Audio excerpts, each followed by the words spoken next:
Hello, hello. Okay, let's see. Okay, mic is working. Nice.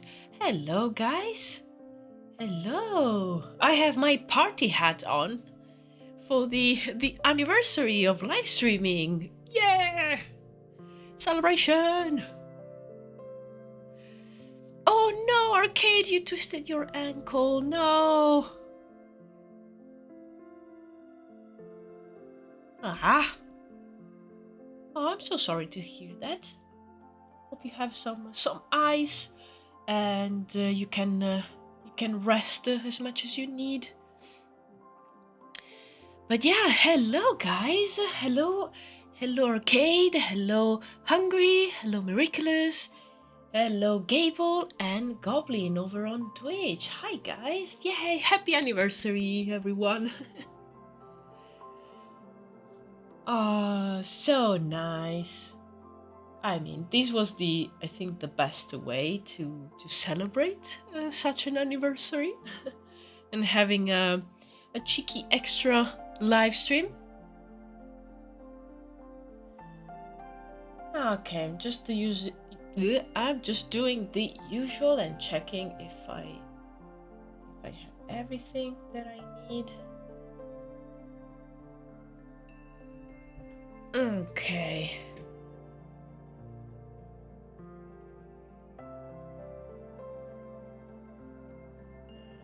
Oh, why did my music stop? Oh.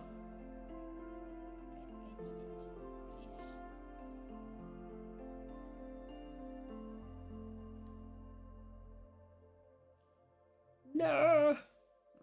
My Zelda music. I needed it to keep going. Oh, okay. Oh, there you go. It was just a YouTuber. Okay. So I don't have my coffee today. I already had it. So I just have my usual water. Just gonna take a sip. So now I am kind of ready to start today. Gonna game and be back later. Absolutely, Goblin. Have a good game session then. See you later. I'll be here a bit longer today, actually. I plan to do 4 hours, so I'll be here until like 7, something like that, 7 UK time.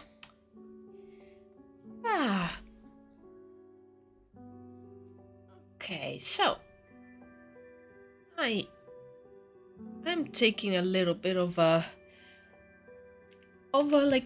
break from the design of the church building.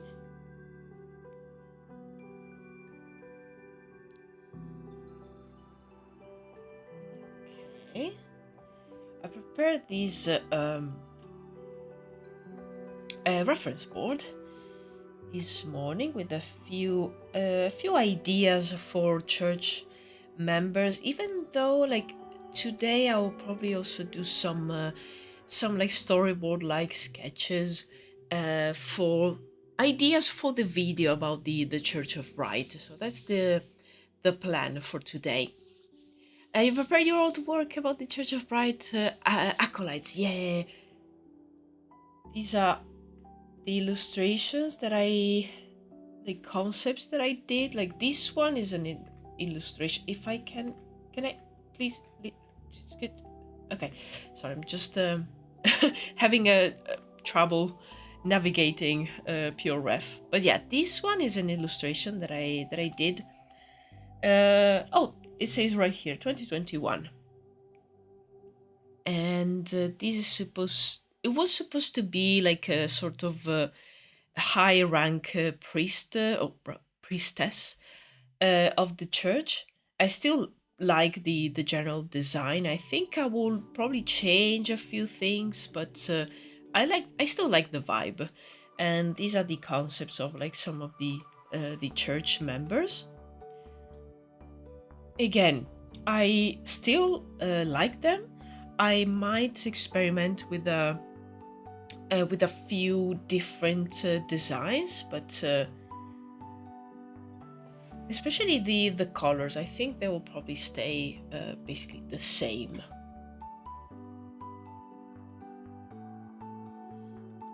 And oh yes, this is like one concept for a possible symbol for the church that I did.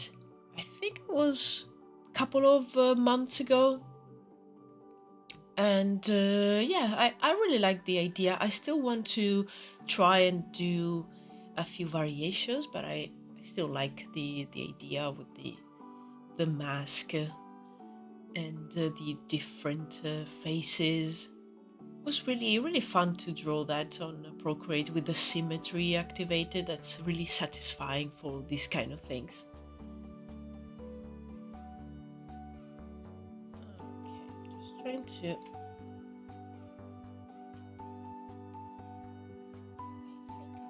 Keep it like this for now so I can see all the images. Yo, Marco, hello. Oh, I'm gonna draw spiders during this stream. Nice.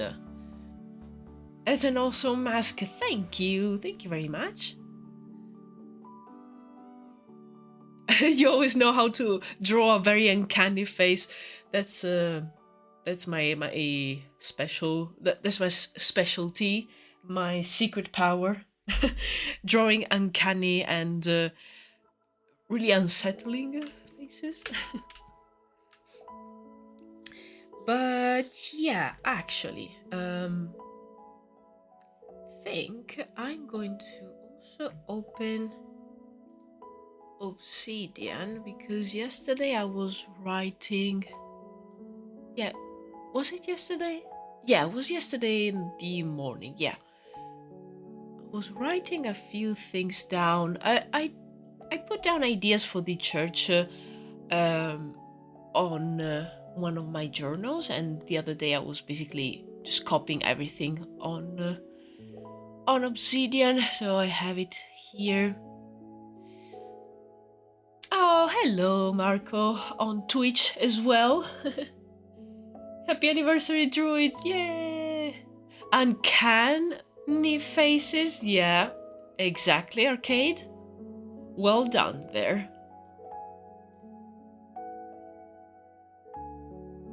Okay.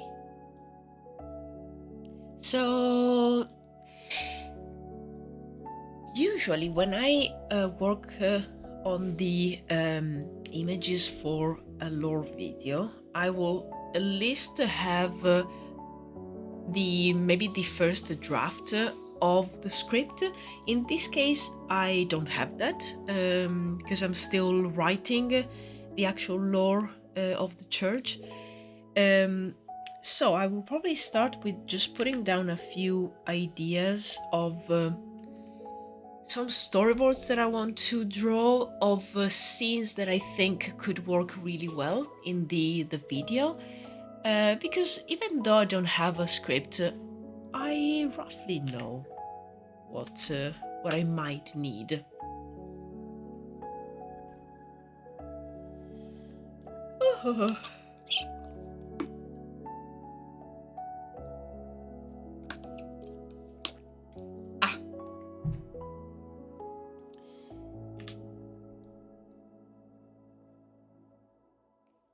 So I definitely want some scenes of maybe rituals.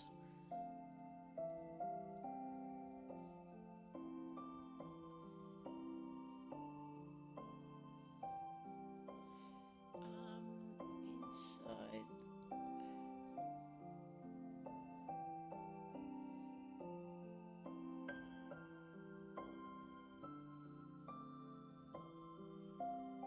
So I was basically imagining to draw some scenes of the inside, and the inside, I imagine there are almost like a few shrines, and there's always like a visage figure, but it will have a slightly different mask, a different face. And then I don't know why, but I really like the idea of the inside of the church having a multiple sort of like altars where people can go and probably pray and leave their donations as well. So the Church of Pride was one of the first stream projects, but there's no lore video, and it's just now coming together finally. Exactly, yes. Yeah, it's like a full circle moment, and like visually, I've been working on the characters for quite a long time, but the writing part, it was always like putting down some random ideas and never like actually gathering all these ideas together and writing like a proper explanation with maybe like a proper history of the church. But now is the time. Now it will be done.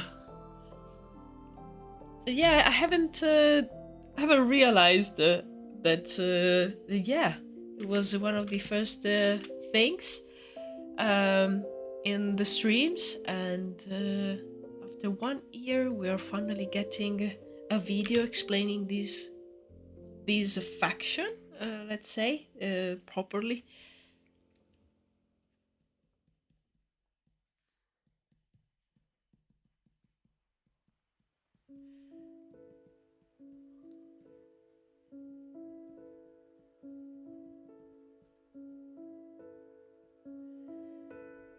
And for the outside, I was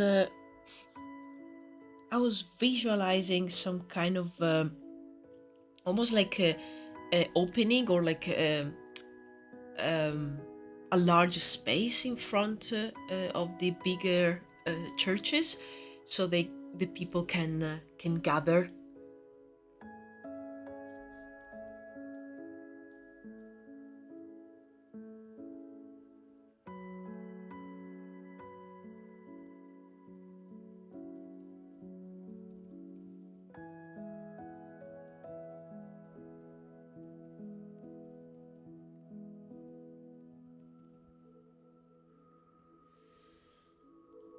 And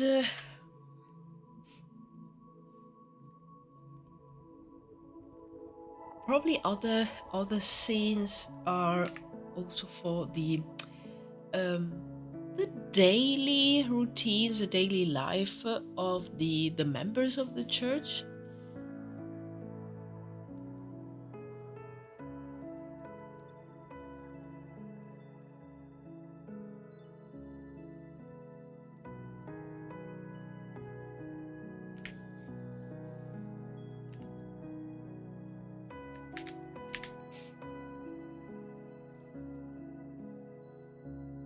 Another important factor is the higher ranks of the church will have like dealings with the noble houses, and especially with the king.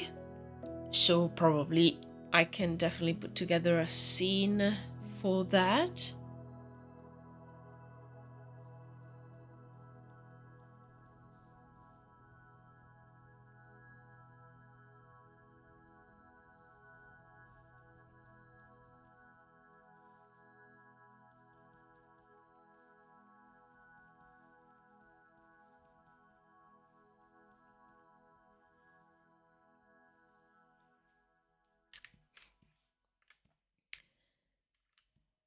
I think that's what I have for now. Um, I definitely need a few more character concepts as well, and I wanted to also do a concept of the god, like the blazing visage, at least how they envision this entity.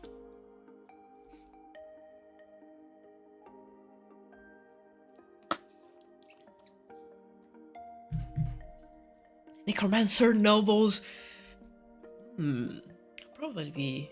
I mean, necromancers are, they have dealings with a lot of people, so it wouldn't surprise me to see maybe like one of the noble houses having necromancers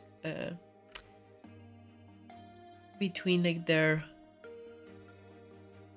relations and maybe like members of that family. Who knows? Who knows?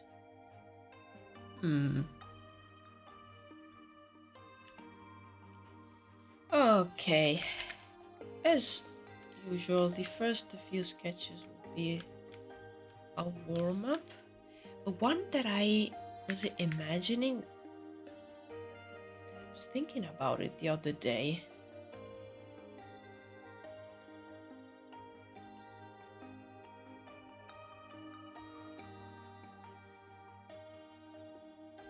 Is like one of the priests, like a higher up place. Maybe there's like some steps, and it's almost as if the camera is in between the people listening.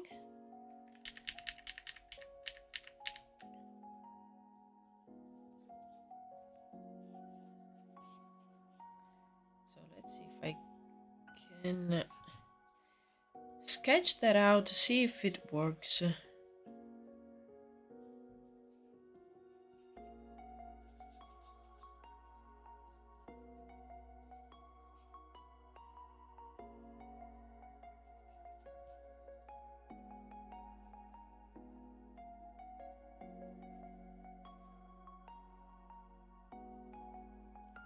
Oh, my Blender script just did something useful. How did that happen? I think I fixed it. Oh, nice. That's it. That's good, right?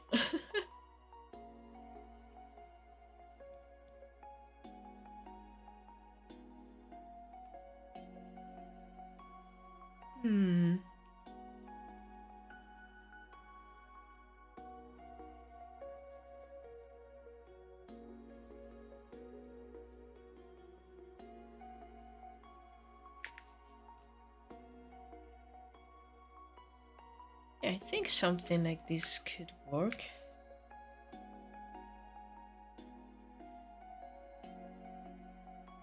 And the background here could actually have those stained glass windows. Maybe there's some kind of tapestry.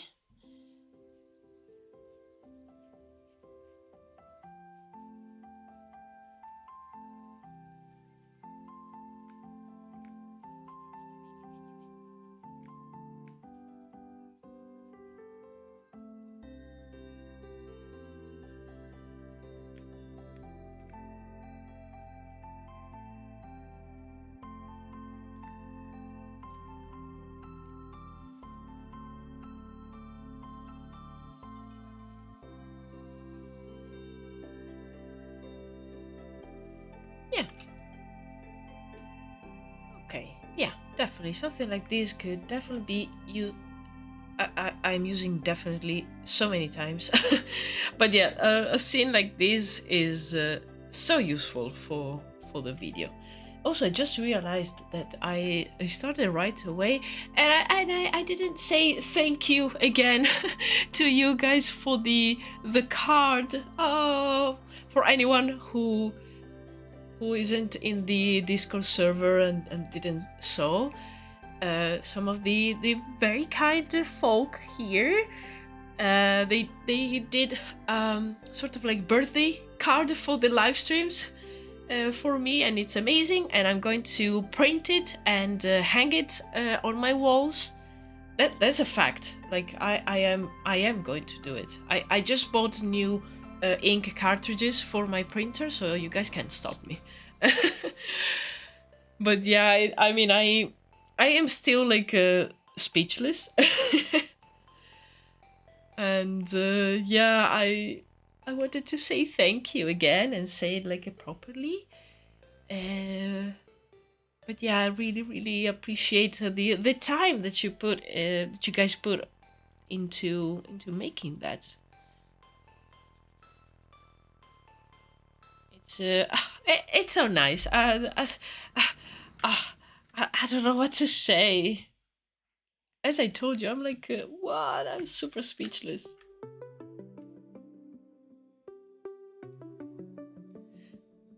Oh yes, Marco. Yeah. Yeah, no, I will print it, and I still have so much empty space on my walls, and yeah, you cannot stop me.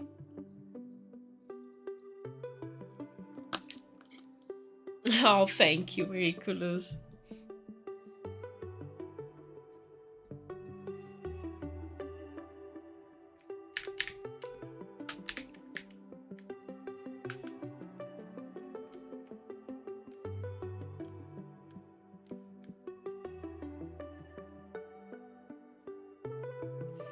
How could we not? Oh.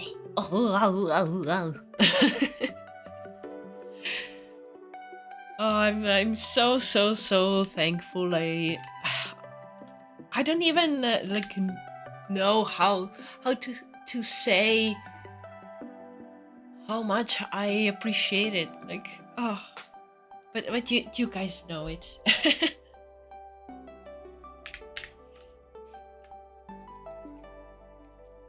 This is the online community I'm part of. I thank Alba for everything thus far. Oh, thank you. Oh, you're so right, Arcade. Keep a watchful eye on the internet, eating a horse. Oh. And cause it might finish the cake. Ah. And cover onto your internet again. Nah. Yeah. I'm gonna keep it like very far away from my router. I'm just gonna keep it in the opposite corner of the room. Oh, this is the community. Oh. Internet eating horse gets printed out and becomes the reality eating horse. Oh no. Well, if you don't hear from me again, you know that I printed that horse and something happened. The 7 other watchers are probably asking themselves, what is she talking about? Well, if the people are not in the Discord server, the best server there is, they can definitely join us.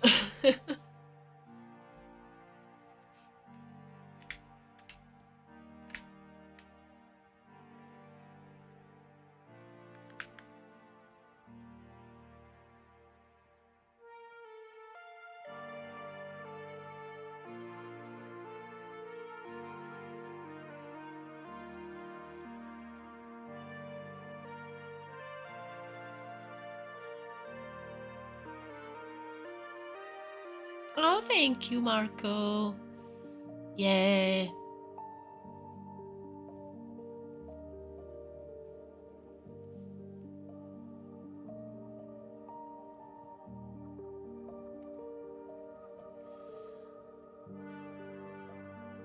Yeah, no, I am like super happy, and as I said, I was like, when I saw it, I was just like finishing my lunch, and I was like, wow.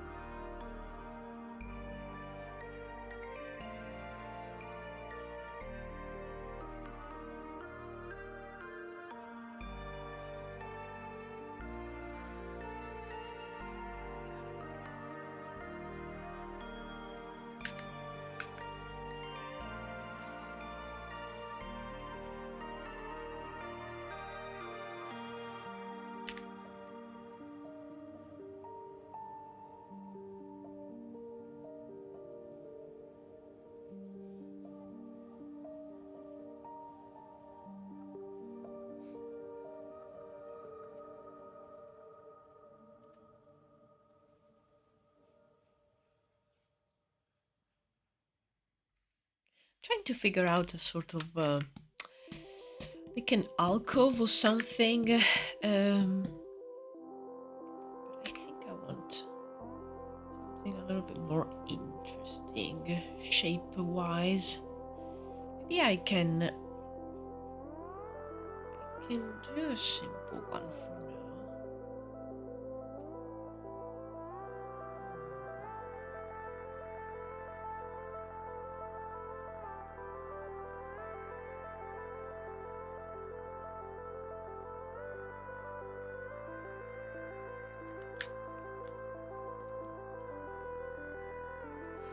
Yeah, okay. Let me redo this one.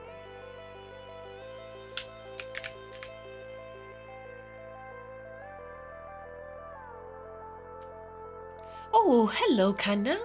See a fantastic concept artist here. Hello, thank you so much. Hello, hello, hello. Welcome.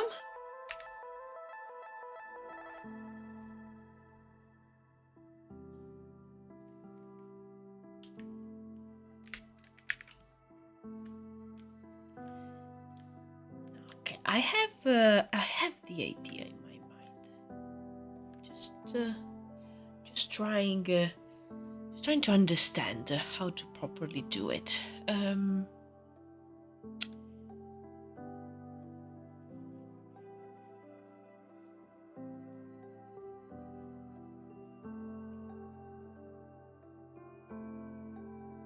should probably look up some references.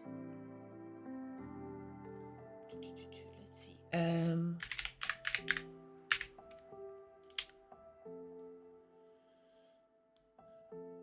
Come on, Pinterest, you can do it.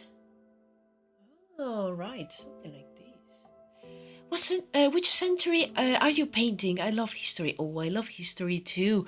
Basically, I'm working on my own project, and it's the main style is fantasy, but of course, I'm taking inspiration from a lot of historical periods, and for this one in particular, I'm mixing a few elements from I would say probably 15th century, maybe a little bit of 16th as well.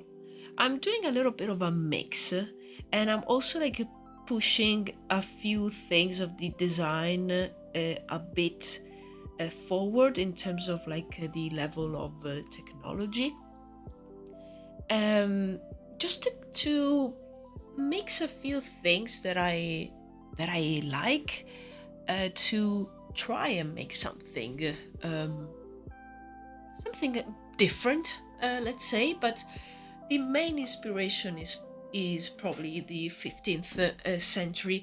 I am mixing elements from like 15th century England, but also for these people here, I also would love to put some elements from the Italian Renaissance.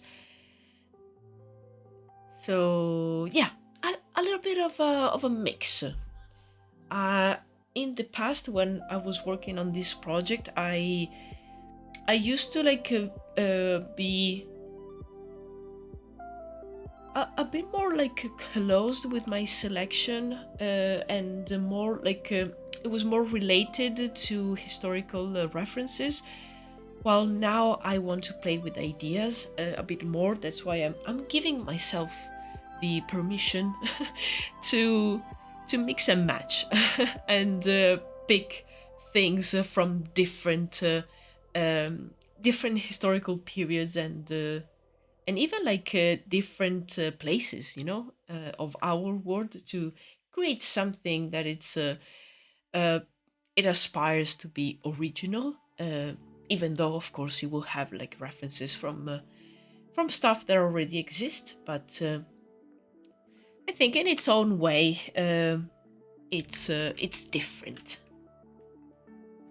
And right now I'm trying to design a few scenes of these people in the church and their like places of worship, I wanted to try and do a sort of a scene of someone praying or living like some offers to an altar.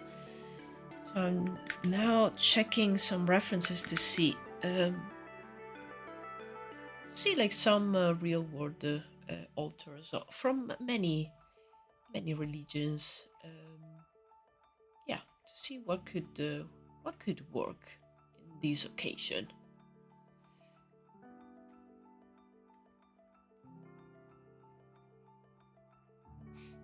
Hello, Jewy art. Hello, welcome. Some historical aspects and the gaps are fantasy. Yes, exactly. I really love fantasy words. They're truly inspiring. Yes, that's what I love the most. Especially, I love to draw fantasy stuff, and I mean, my favorite books are always fantasy books. I don't know. I find it really cozy in general. I enjoy it.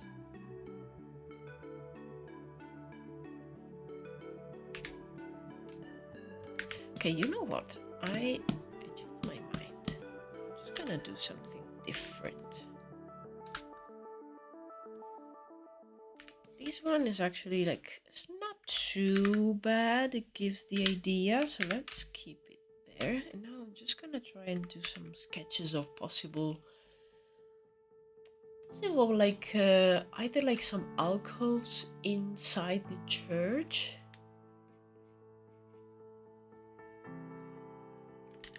or some altars.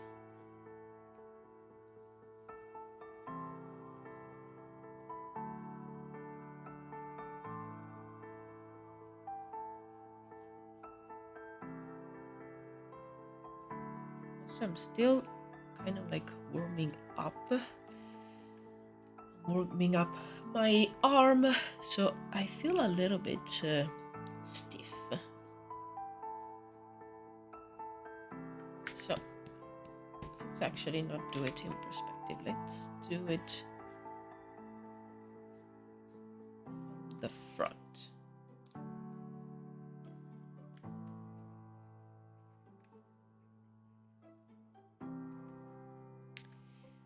Okay, so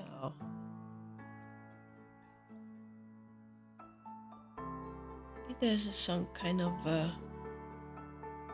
carved statue.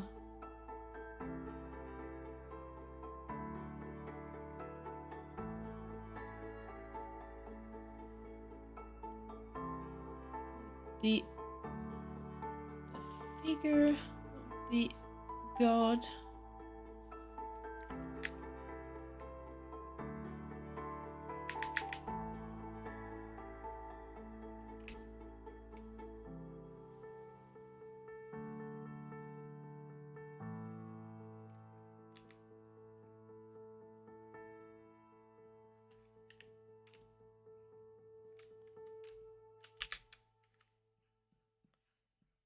I should definitely grab the concepts that I already did and add those to my reference board. So let me see, where did I put those?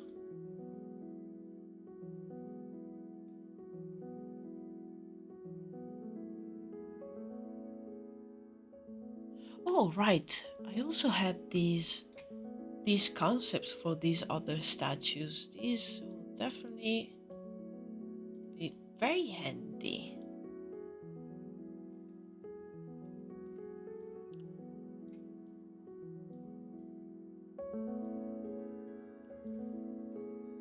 Okay.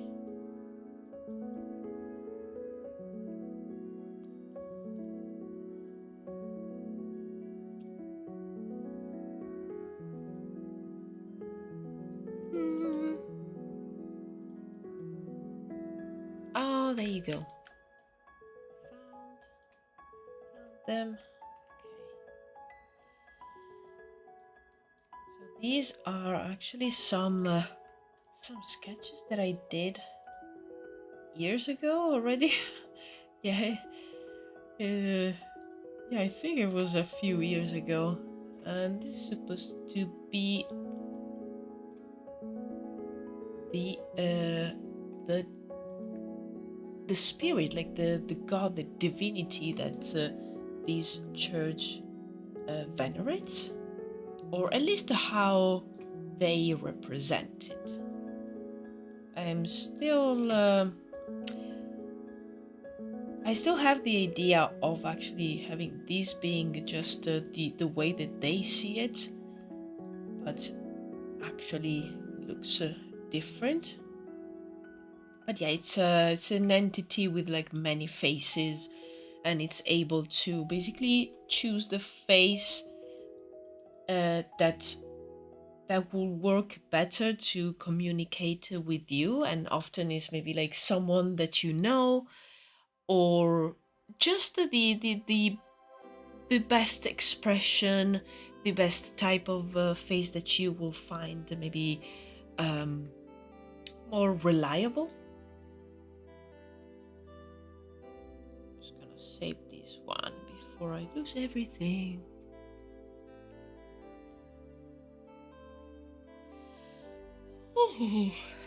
When we will see the ultimate matchup of the internet eating horse and the ever expanding reference board. Oh, popular characters of the Albaverse. Oh yes, the random little guys that I sometimes draw that end up being like more canon than the actual things that I'm designing. Shovel helmet. What is it now, eating reference boards too? I have to know I'm an artist too. We're not sure what all the horse is capable of eating. Oh yes, we don't. So the blazing visage has a form. It kinda does, yes. I drew it like this way, and then I feel that the bottom part is almost like made of a kind of like a liquid, and maybe a little bit of a gas of some kind, which is probably made of magic itself. Could be. There's still many things that are unanswered.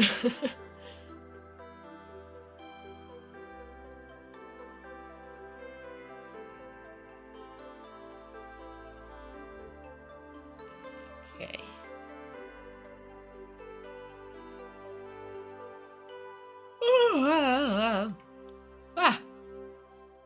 Sorry. You know the drill. This is the moment where I I usually like yawn like crazy. Okay. I needed to try and keep working on this sort of altar. I actually want these two parts to be the same.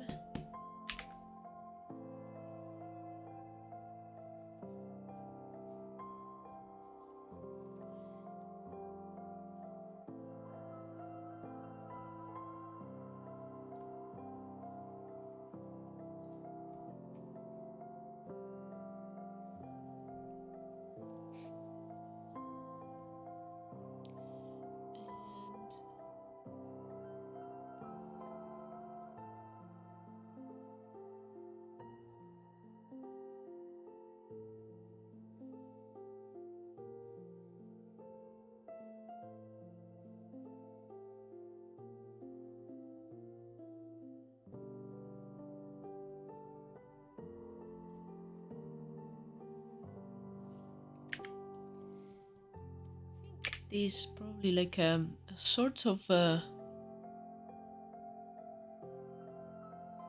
like a bust, like a very big sculpture of just the face itself and the top part of a possible body. that will also be sculpted in a very like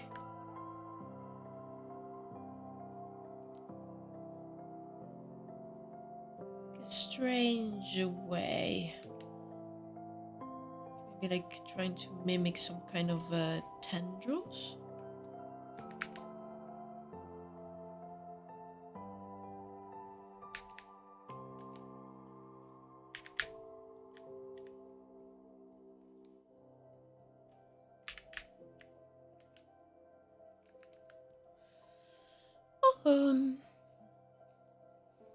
The bottom is mango sorbet. I'm sorry, magical ominous gas is better. Oh, hello, Betamoose. Hello. Thank you.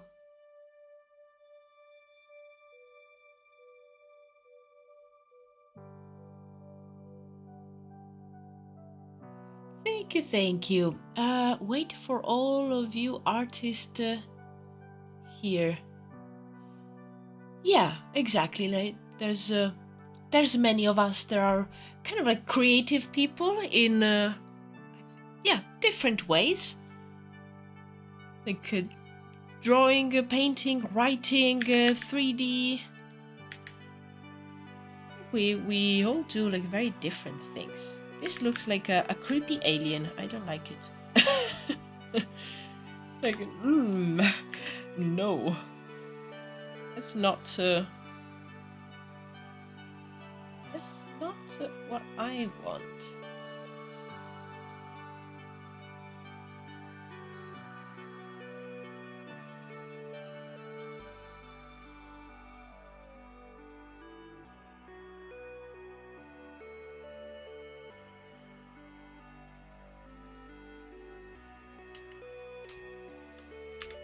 The bottom is a guy behind a curtain with a projector and smoke machine.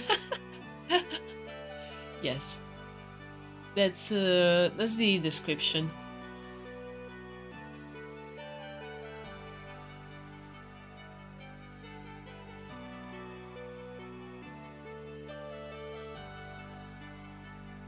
Okay. I don't like this one because it looks too much like a sacred stone, like a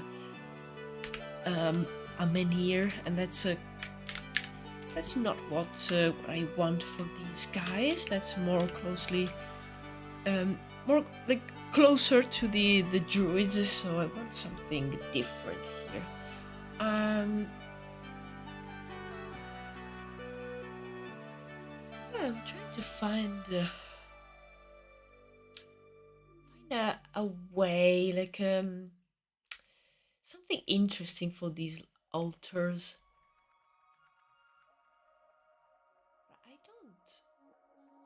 I'm not finding much on Pinterest. I will need to look that up properly. So just put this one here, and I mean I have all the scenes that I need to sketch, so I'm gonna concentrate on those.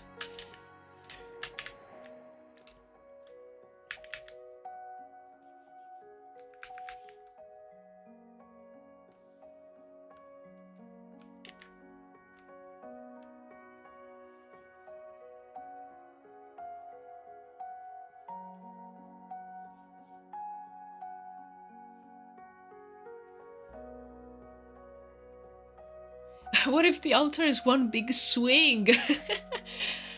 Well, yeah, that will probably make me attend as well. Like, if I can have my turn on the swing.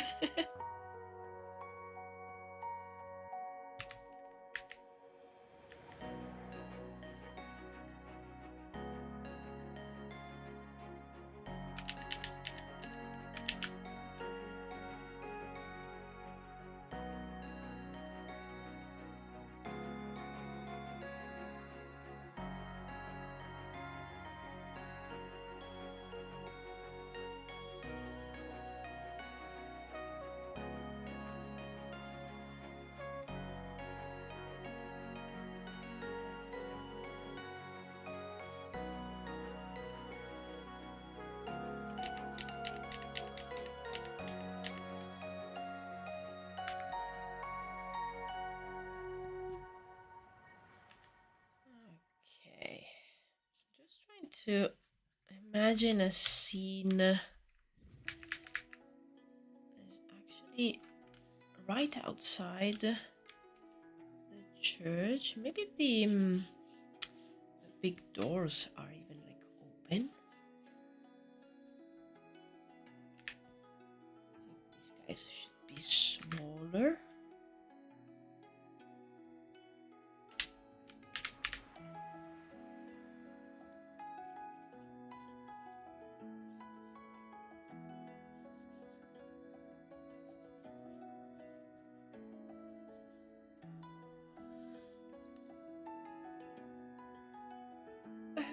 What other gods does Druides have? That's a very good question. Ah, I still need to figure that out. I know that in other realms they probably venerate other gods. Um, the the the Druid tribes. They also probably venerate mostly like spirits that are associated to nature or like natural phenomena. Um, I only know one thing, and whoa, explosion of emotes! The breadworm, hello! Thank you for following on Twitch. I really appreciate that. Yay! Emotes everywhere, flying. Thank you so much.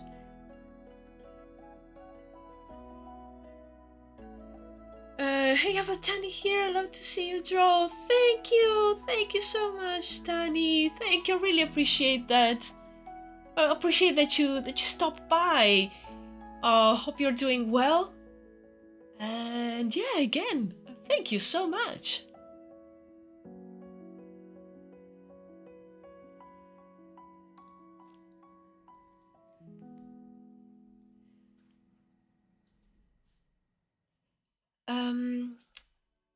I can be a god. Well, hungry. We can arrange something. I can demand someone feed me a live person every Friday. Whoa.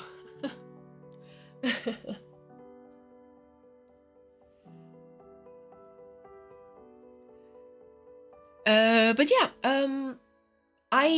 one thing that I know is like there's no real gods in Druides, so it's all like either spirits that people think of them as kind of gods, or like kind of a personification of something natural. But they're not real gods with like power over the world or anything like that.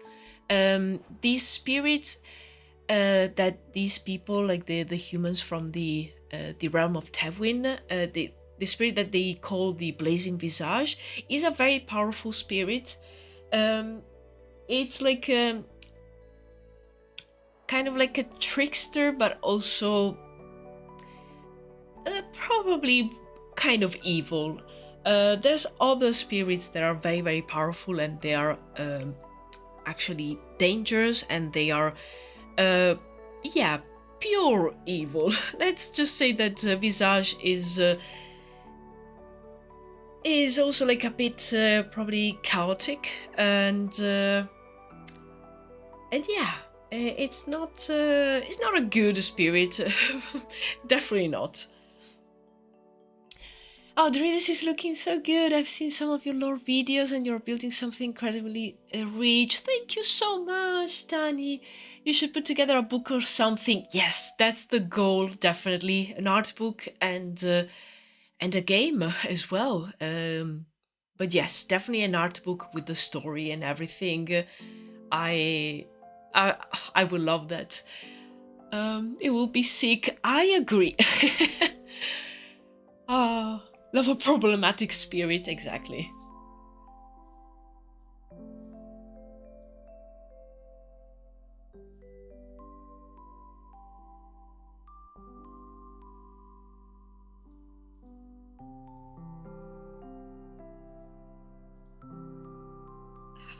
go. Okay.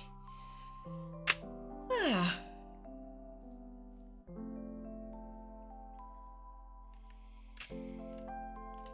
But yeah, thank you so much, Tani, for checking out my videos. Like, I truly appreciate that, and I see what you are working on, and I mean, I've always really loved your art style. It's like every time I see one of your works, I immediately recognize it, and I can say like, oh, yes, this is hers. Like, this is from them. Um, so I really appreciate that that you checked out my stuff as well. Thank you so much.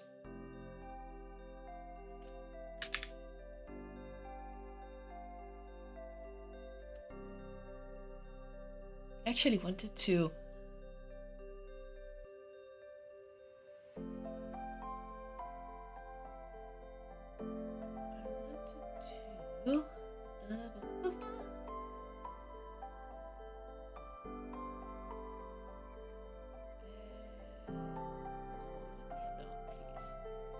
Just trying to get into my Instagram because I wanted to share your page for the folks on YouTube.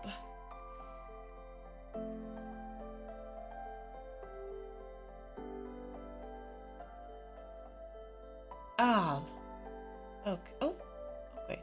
Huh? Huh? Huh?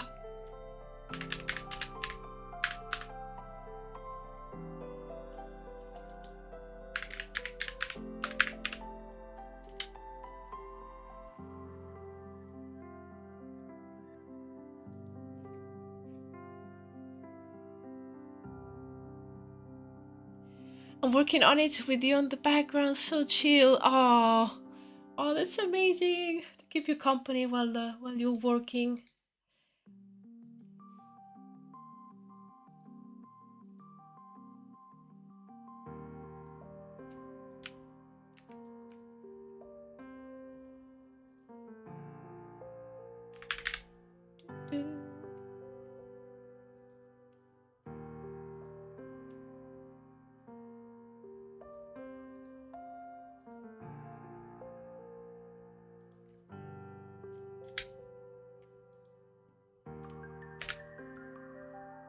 Okay, just put the a few links in chat to your Instagram page, Tani, and your website, because I wanted to share it with the lovely people here so they can enjoy your art.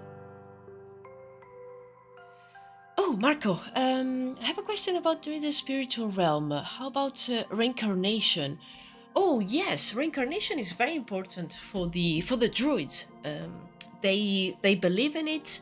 They are convinced that when you die, your spirit leaves your body, and it basically becomes part of the great cycle. And at some point, it could be after 5 minutes, it could be like in 50 years, it will reincarnate into a new human being. So that's what they believe.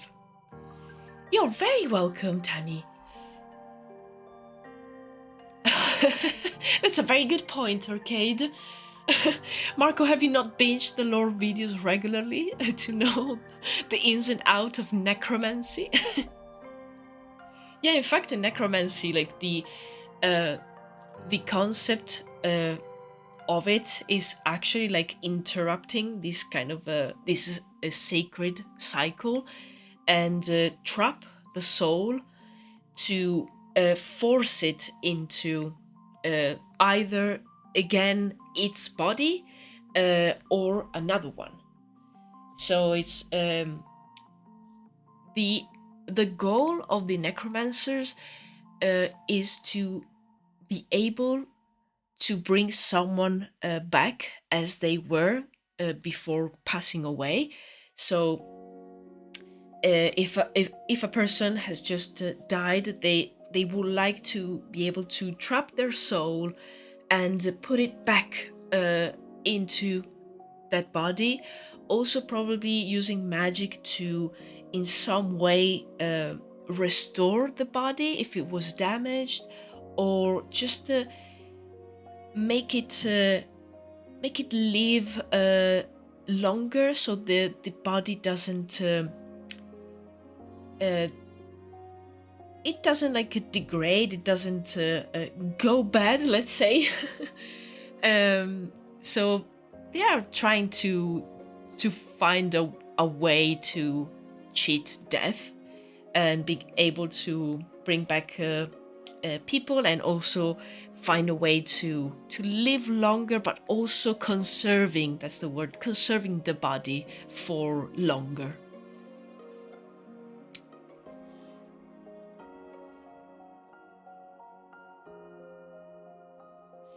What if your soul juice gets consumed as magic? Well, that was what happens actually. Like the energy flow, like the magical energy, is composed by souls, and the fact is that to use magic, you need to absorb this energy, and then you release it again. The souls are what forms this energy, and the reason why what the necromancers are trying to do is really, really difficult, is, especially with like older souls, is the fact that if I think about it, I feel that the souls probably they break down when they are part of this flow. Reincarnation actually doesn't happen; it doesn't exist. It's just something that the Druids believe in, but doesn't happen. And the energy the magical energy is formed by souls, but it's the soul gets like almost fragmented. That's why it's so difficult for the necromancers to be able to capture a whole soul, like a soul that's still like completely formed, and it should be done like right away when someone passes away, but it's very, very difficult to do it. So yeah, there's a lot of different implications. Wait, with the constant use of magic, is the world slowly running out of soul energy? I don't think so for now. Maybe, it could happen in the future that the quantity of magical energy maybe gets lower. Never thought about that, actually. Hey.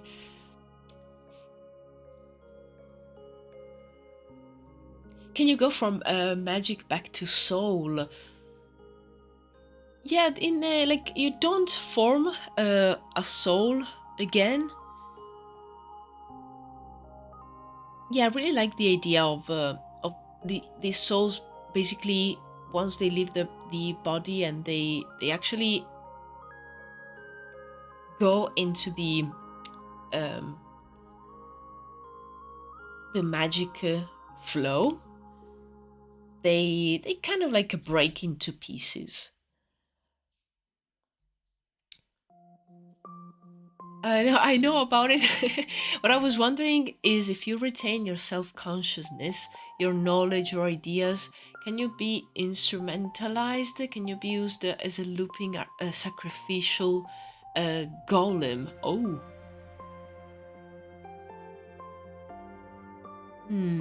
I don't know. That's, the necromancers, the ones that start to use like that type of magic. for now they are able to live longer, but their bodies decay, and even if they are alive, their bodies are like giving up, let's say. So they are probably trying to find a way to create even like artificial bodies, or just to make sure that the body doesn't decay, and you can actually live for longer without worrying about I don't know, your skin falling off and your nose falling off.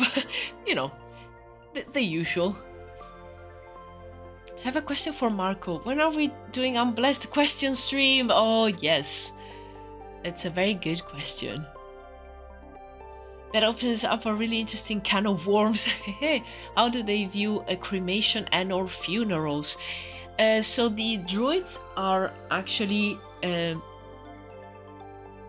they are against cremation, and they, in general, they prefer to bury their dead, because they also like.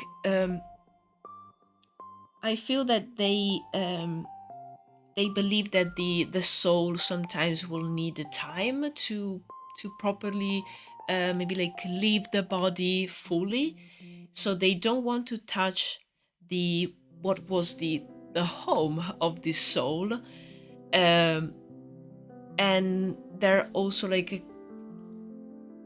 kind of a little bit against doing autopsies, or open up bodies. That's why they don't actually know that the reason that they can use magic and store it inside them, it's because they have an extra organ. Druids of the past were less preoccupied about things like this, and they probably knew more, but the Druids tradition is to like not like leaving anything written. It's all like passed through stories that were told. So a lot of it got lost in the years and the centuries. So the Druids that we encounter today, they're a bit more like fearful about cremation, about bodies. They tend to have funerals and bury their dead. Marco is talking about the machine. Amazing to literally hear the word the creator go, yeah, reincarnation doesn't exist. Yeah, they believe it, but it doesn't happen. I love that about world building. Like, okay, these guys are crazy cuckoo. They believe all these things. Their god doesn't exist, reincarnation doesn't happen, but they still believe it.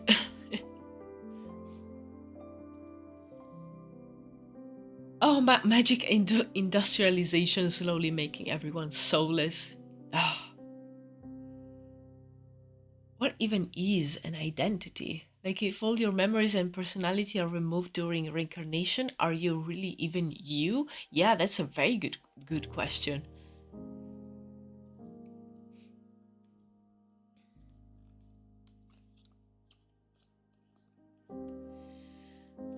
Love how the implication is the mana is the immunity system, since without it, your body starts rotting. Yeah, it's kind of like the people that have the extra organ, the SP2, that's how I called it, that can store this energy. They also cannot live without even a little bit of this energy.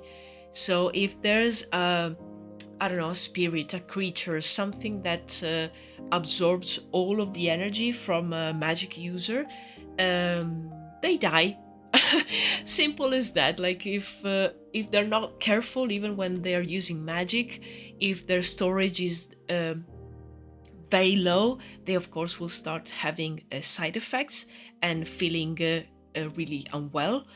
And if it's depleted completely, they start dying, and in some cases it's like immediately fatal. In other cases they have a little bit of time. But yeah, I wanted some kind of negative effect for having magic, something that they need to be careful about.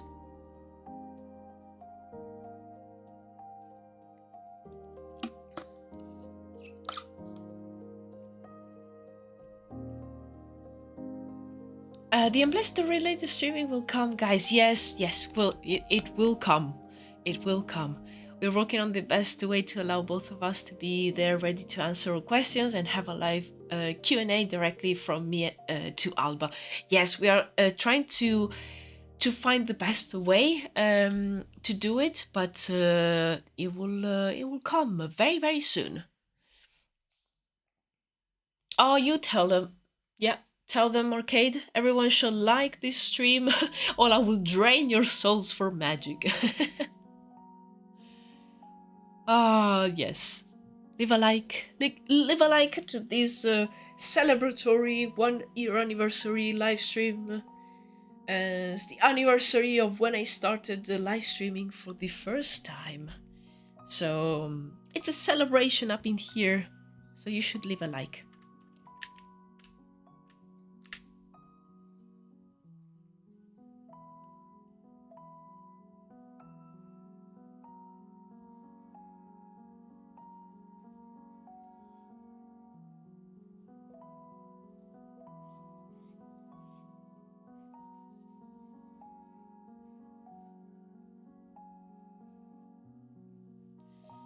Okay, let's add some people to this crowd.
Okay.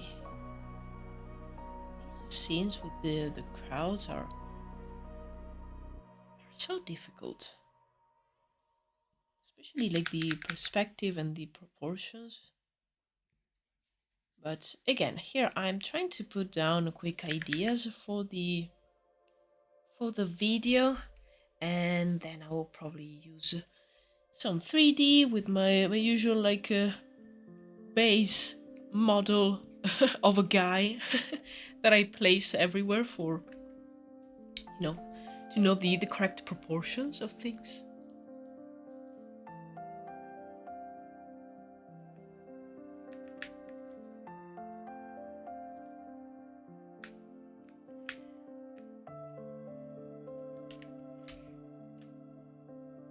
Okay, let me just make these notes a little bit smaller.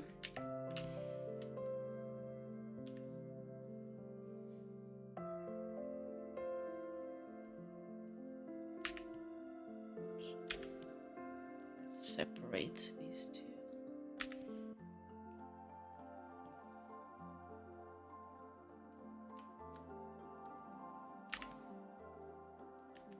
Yeah, I don't mind this scene, but still need to find a good design for a sort of altar.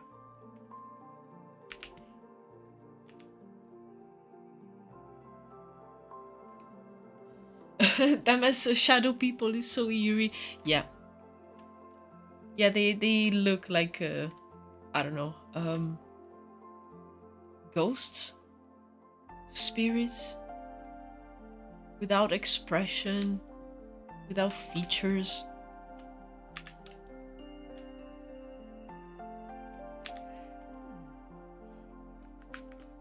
So I imagine there's a huge central altar of some kind.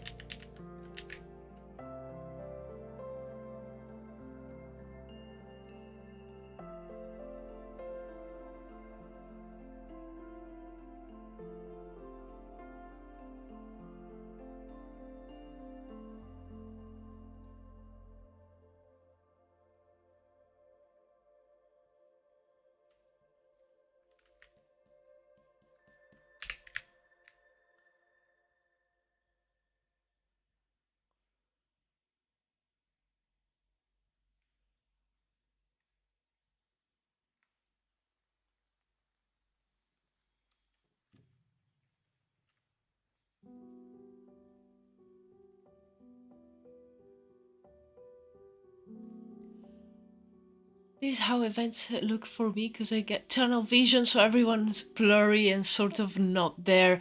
Oh, I know what you mean.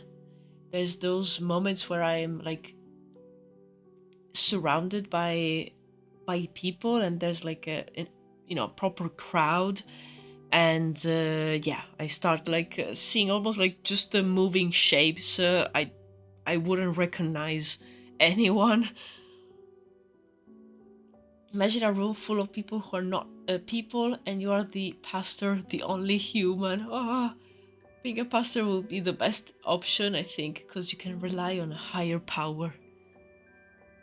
Your best bet is the idea that if the evil exists, so does God. Yeah, in a situation like this, I think it's yeah, it could be a nice, like a cozy position to find yourself in. Like, yeah, but I have my guy of many faces here. They will protect me for sure.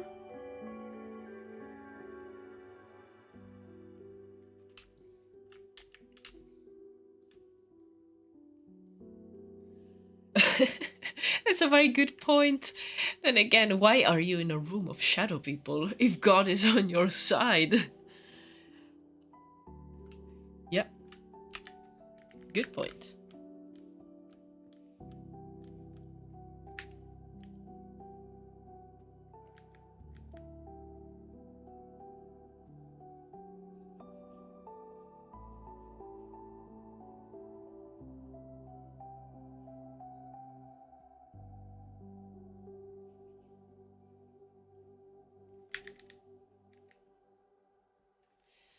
And there is some fundamental fairness in the universe of the existence of equal opposites. Wow.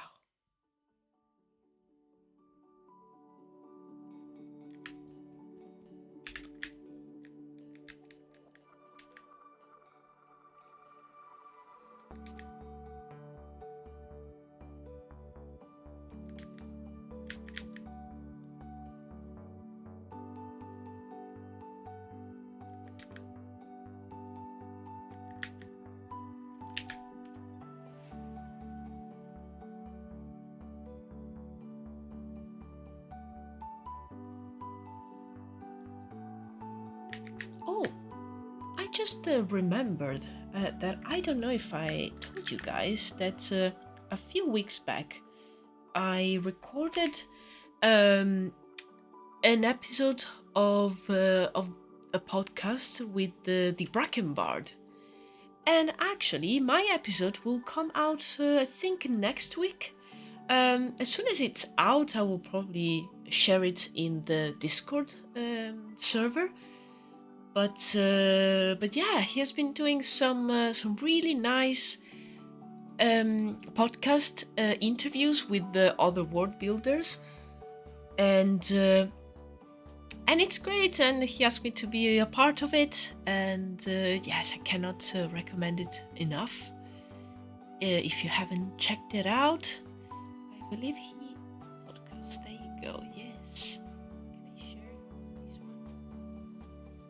Share link. I'm gonna just put a link in the chat for the other episodes of his podcast. And it's really, really good. Oh, my cat just appeared out of nowhere.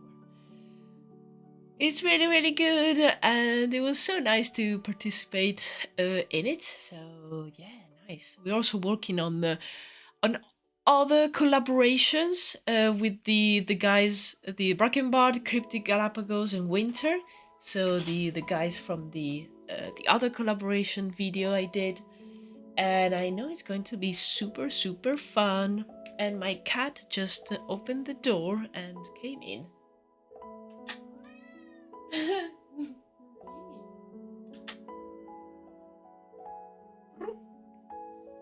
She says hello. Oh, big stretch. Oh, yeah, of course. She eats at 5, is 19 minutes past 4. I can hear Yarnam yelling from here. Yeah, this cat doesn't meow. She yells. She just screams. Thanks a lot. I honestly don't follow that many world builders. Yeah, I think the world of the Brackenbard is really, really interesting, and it's really different from others that I follow. I find it really fascinating and really inspiring. So yeah, if you want to check the podcast out, or even check his channel out, he has many good videos. Thanks for reminding me her name is Yarnam. Another box of giggles for me. Yeah, Yarnam, the princess, the calico princess.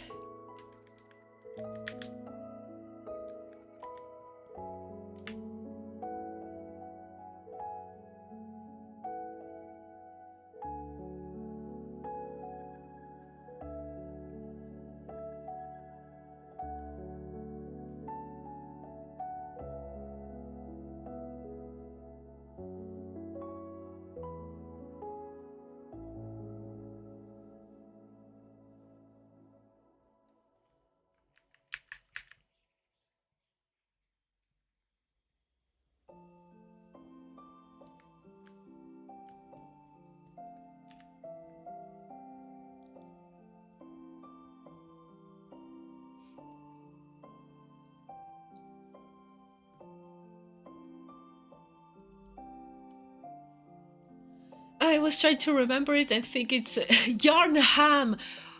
I love that. Oh, she's a bit of a ham herself. Yeah, she is. The Blood Moon. Where is she? She opened the door violently. Like she screamed at me, and now she's gone. She has the pale blood. She does indeed. Oh, of course. She's sunbathing a little bit behind the curtain. I can see her shadow. The Ptumerian cat.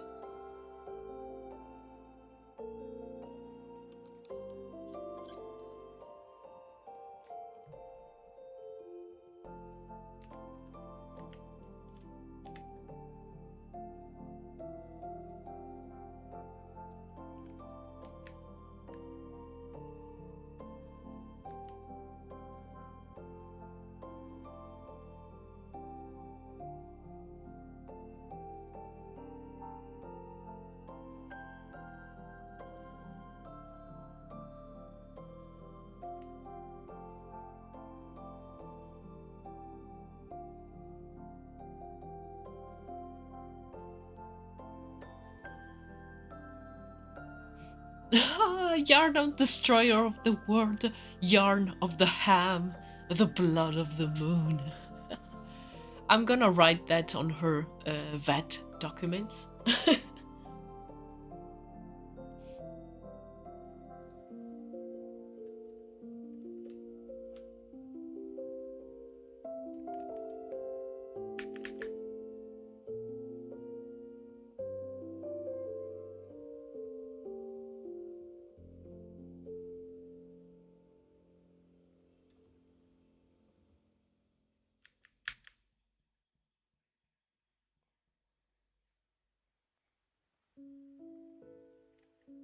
She throws you away from the hunter's dream. Pale in blood and calico in color. We need a full cinematic Bloodborne style, but with her as a protagonist. Let's add it to the list of things to do. The ever-growing list.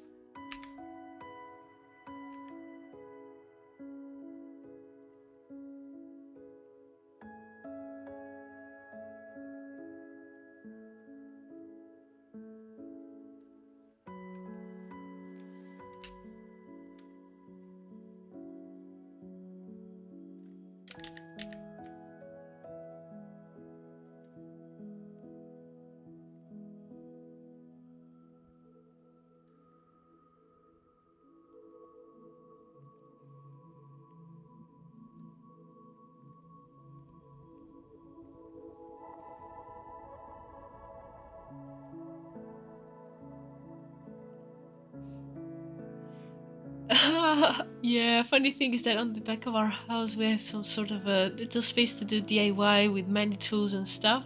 Alba refers to that place as the church workshop because it is.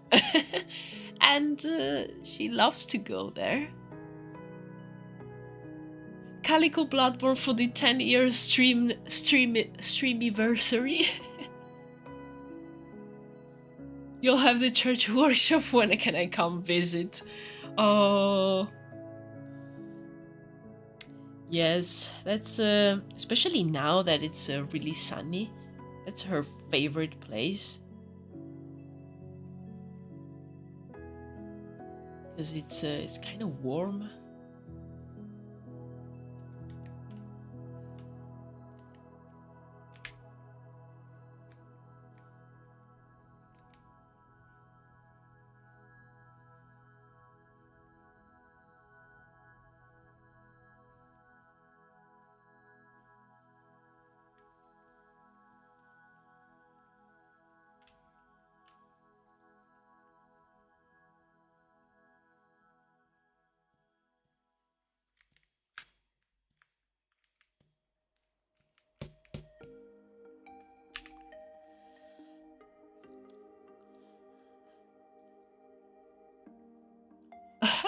When Druides becomes our religion, yes, when we will do pilgrimage to Alba's backyard workshop, yeah, and get stickers, yes, absolutely.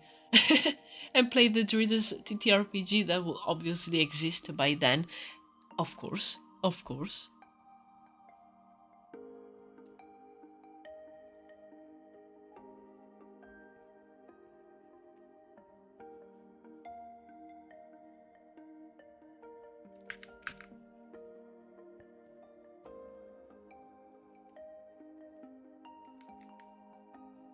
Oh, I would love that.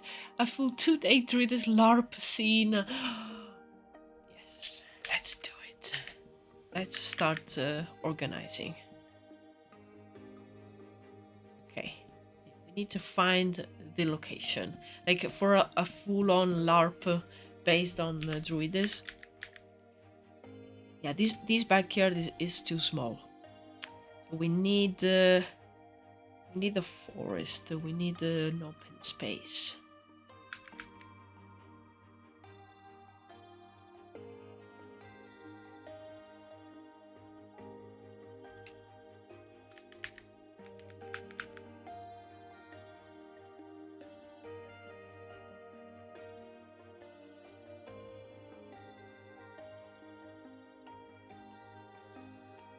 renting a whole island.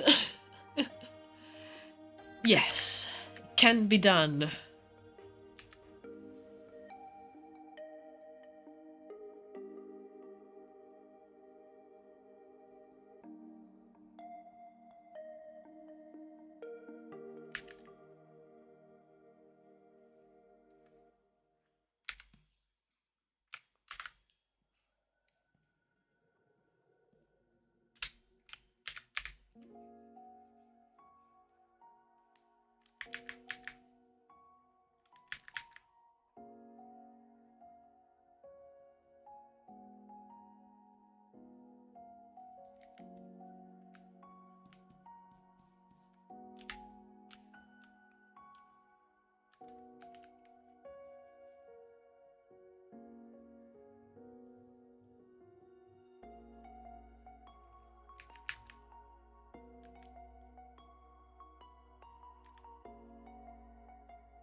We need the city and the coast and the woods, so might as well get a huge plot of land. Yeah, I mean, makes total sense.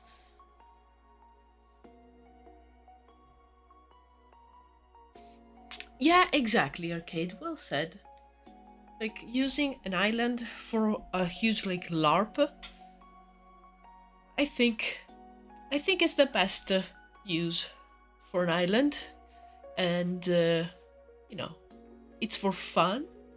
It's really wholesome. It's really nice. And there's no evil in that.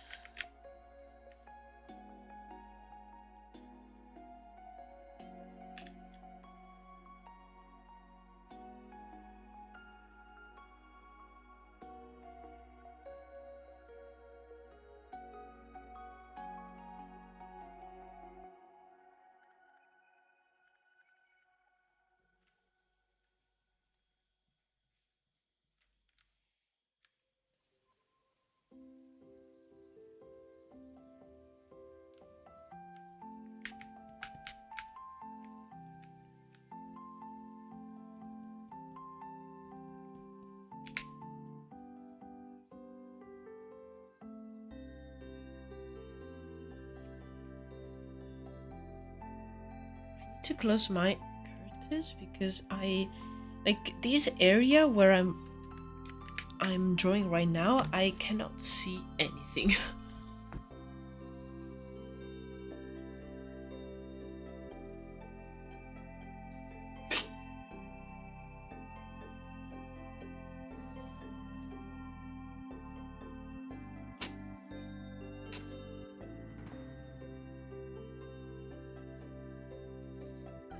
Much better.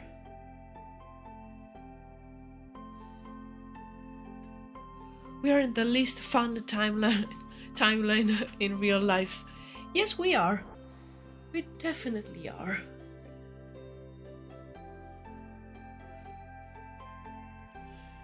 Yeah, that's why I try to like immerse myself into this magical world as much as I can.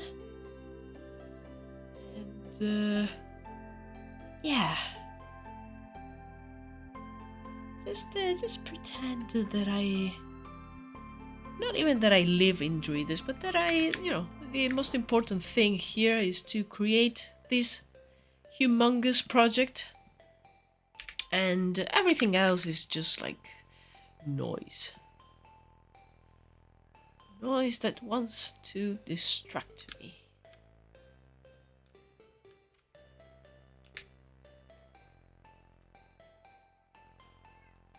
Yeah. I think I am going to take a break to grab a snack and also feed my cat. But first I want to finish this one. Oh, yeah, exactly. We always have the most fun in Druides. Yay! Yes, we do.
don't know how to represent these statues. How do I want them to look like? Do I want them to look very human? Do I want to conserve a little bit of the creepiness of the other symbols of the god? What do I want to do?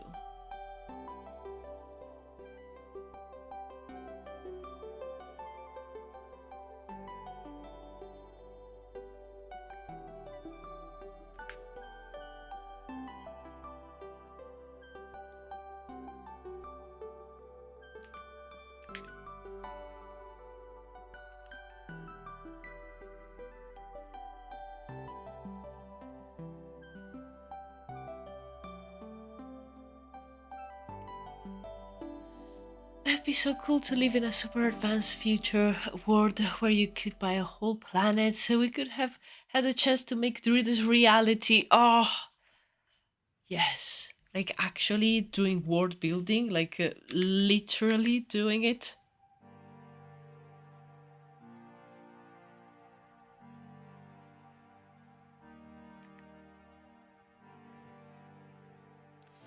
By the way, I make good progress with scripting right now. Ooh, after it gave me a hard time earlier today, I'm kind of speechless that I can just add features now.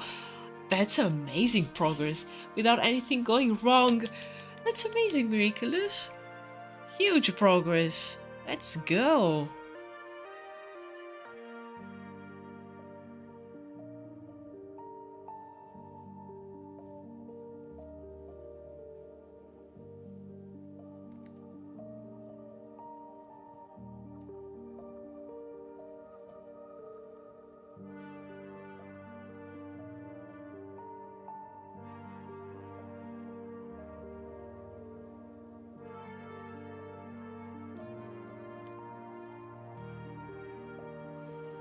See that there's a few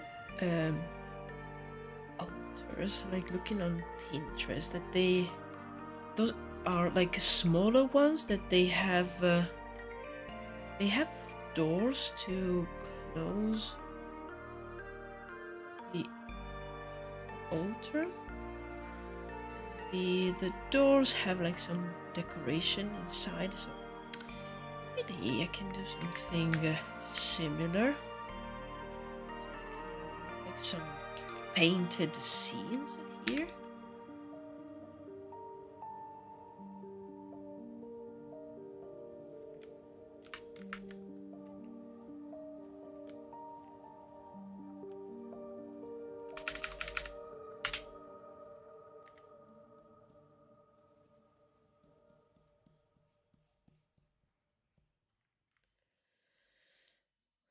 Anniversary bites are in order. No. Well, it's the only way to celebrate.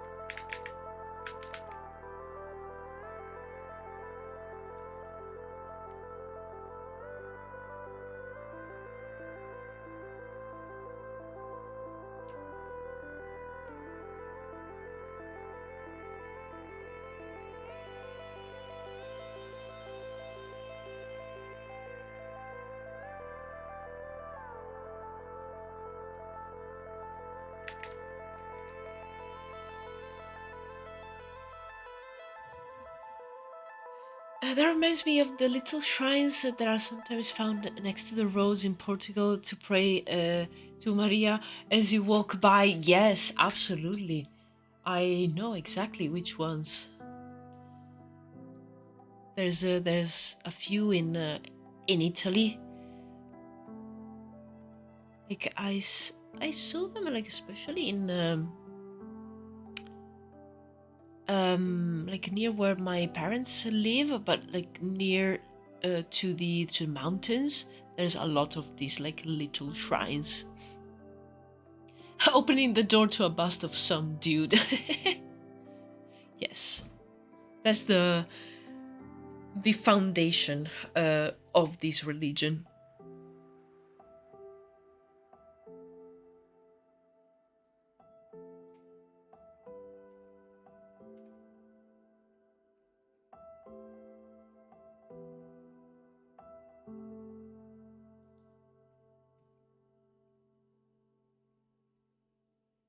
Nope. Okay. Just moving some stuff around. Okay, this way I can read. Yes, I can read the messages a little bit better. Nice. We used to have them around here as well, but with the roads being reconstructions, they slowly removed them. Yes, reconstructed. Yeah, exactly. Like I see them like in older villages, older roads. Not so much in like places where they either like redid the road itself or even like the houses. Okay. I think something of this sort could work. Still not convinced about the bust itself, so I think I'm going to keep it on a separate layer so I can try different things.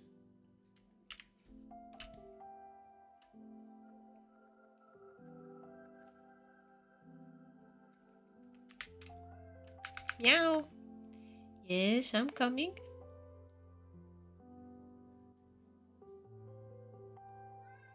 Oh!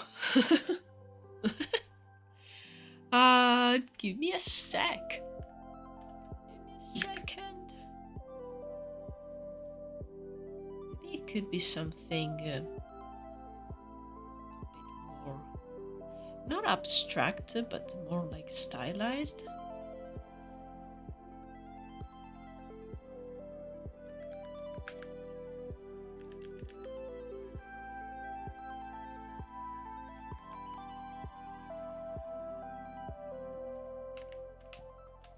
So something that it's a little bit stranger. I really like the idea of the head, like the face, being kind of like realistic, and all the rest, if it's been like sculpted, being like a little bit rough, even. So the face is the main feature. I think they would have probably sculpted hair as well.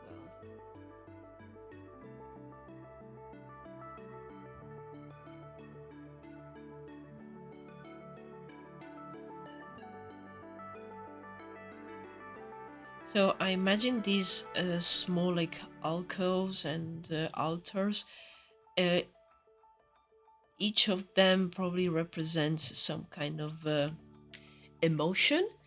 So you will get to leave offers, maybe like not only emotions, but also um, how do you say, like something related to uh, even like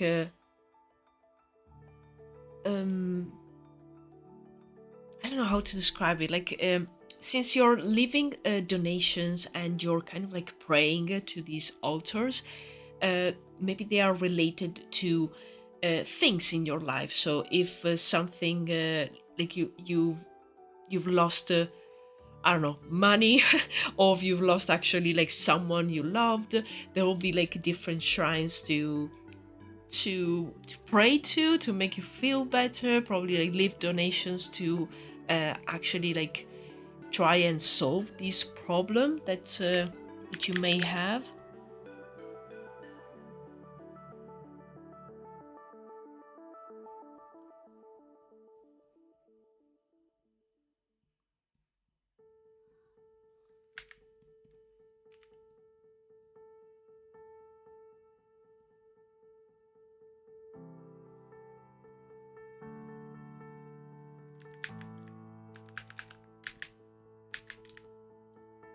Yeah, these will be very nice.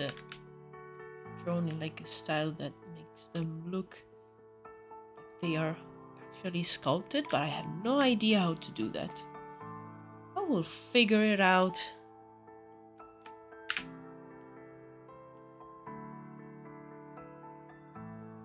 A very bossy cat, yes indeed.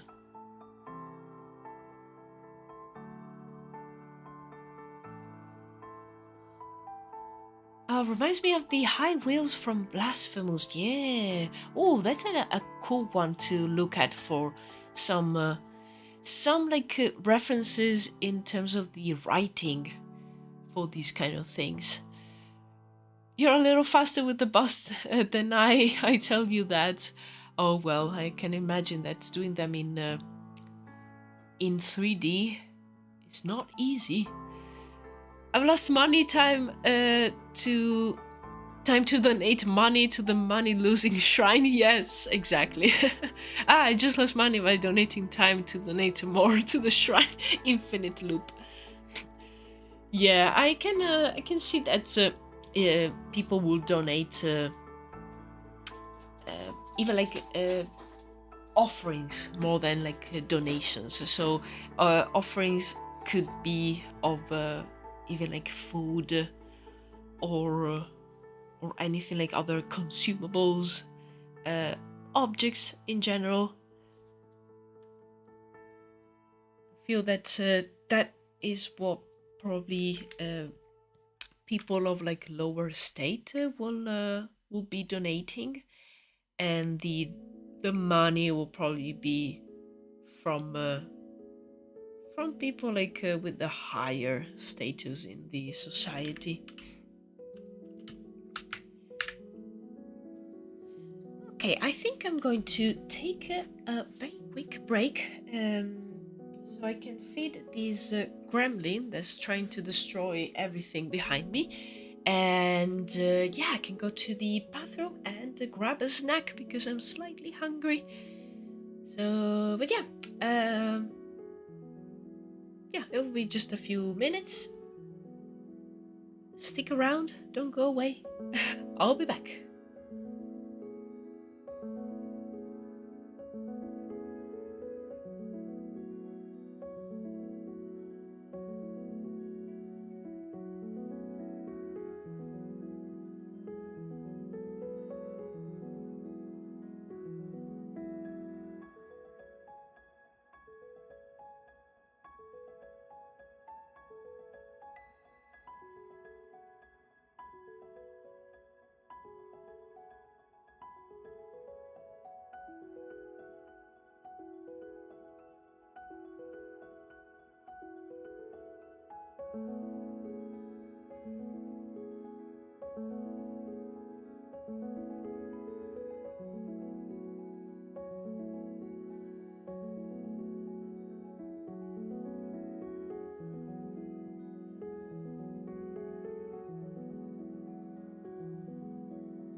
I'm back.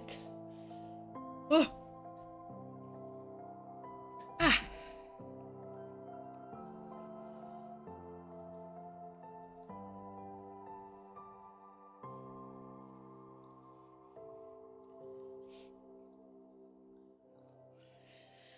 Oh. Oh. Ah.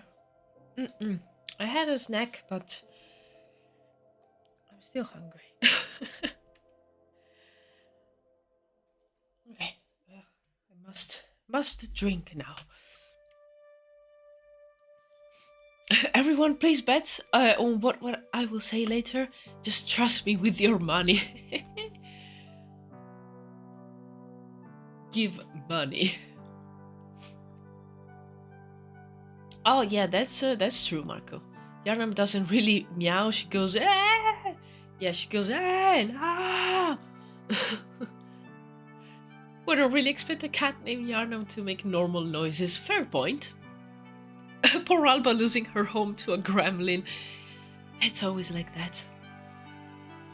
Like whatever things I have behind me, like in the moment when she's super hungry, she will start destroying everything. Like whatever thing she might think that I care about. She's like, must destroy. But only for those moments. Like the rest of the time, she's super good, very well behaved. But she goes a little bit feral when she's hungry. I mean, I can't blame her.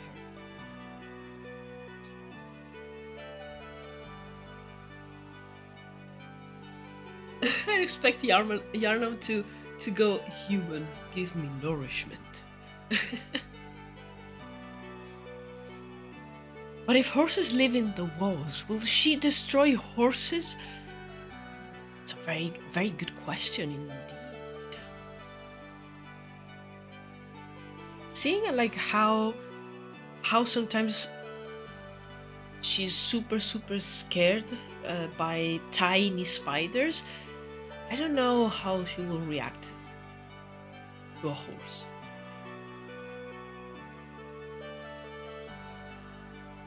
Also, like if I don't know, if she's outside, because sometimes when it's nice weather and it's warm, we will like put her on a leash and just go into the backyard.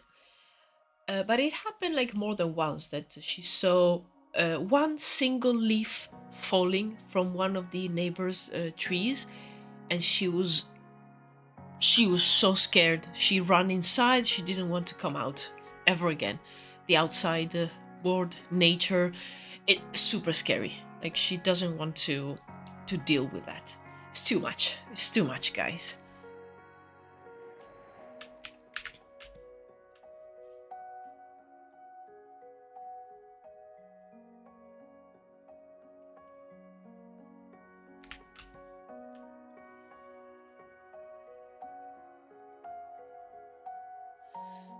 I understand. Yeah, I kind of understand her too. I mean, scary stuff happens outside.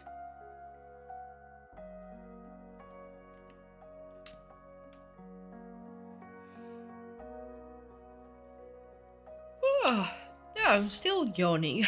Today, it's a very, very sleepy day. Okay. Still got the sketch.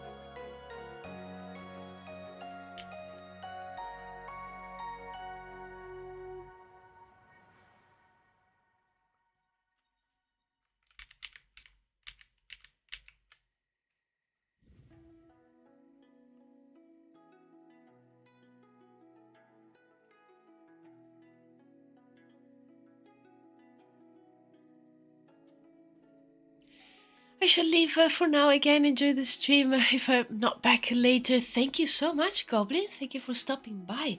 Enjoy the rest of your day. I am going to keep working for another couple of hours or so. Trying to put down ideas here for this new video. I still don't know when it will come out. I am working on other videos in the meantime, because I know for sure that these will take time still. I don't want to rush it and just have quick sketches and that's it.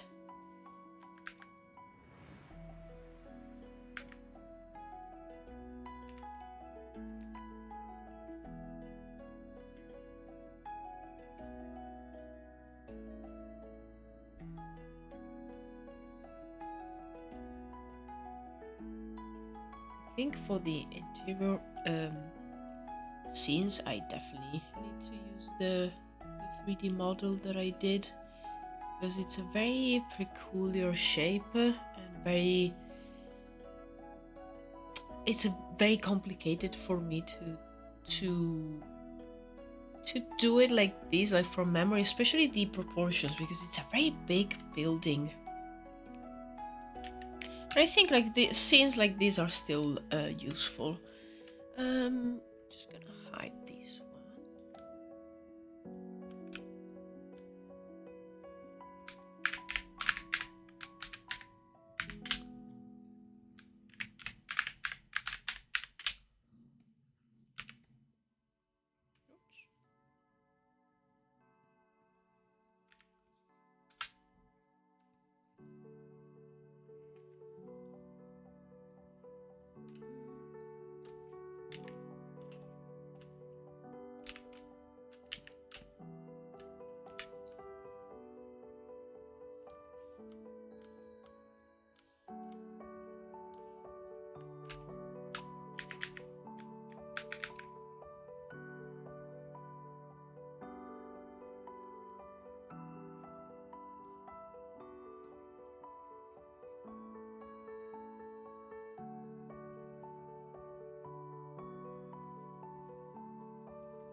Trying to represent the the nobles speaking to members of the church and in the royal palace.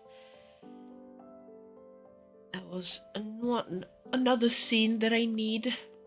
I'm starting to lose the ability to speak, so apologies if I start to not make sense anymore.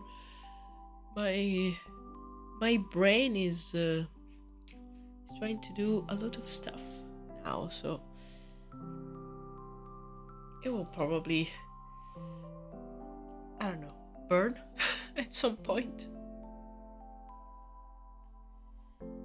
Okay. Something like these, like few people, you know, talking, plotting maybe.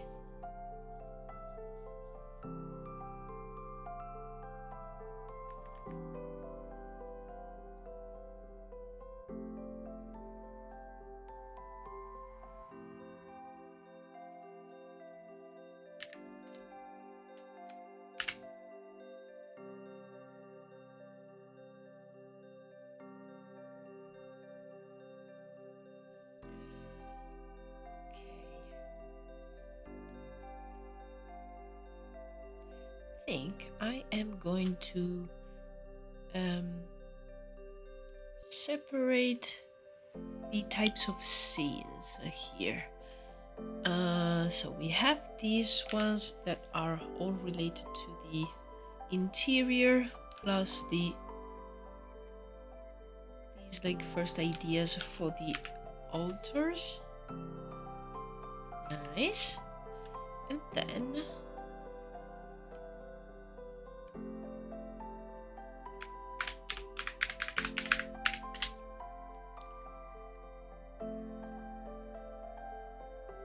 we have these other scenes with like the exterior of the church or another place completely. In this case, the castle.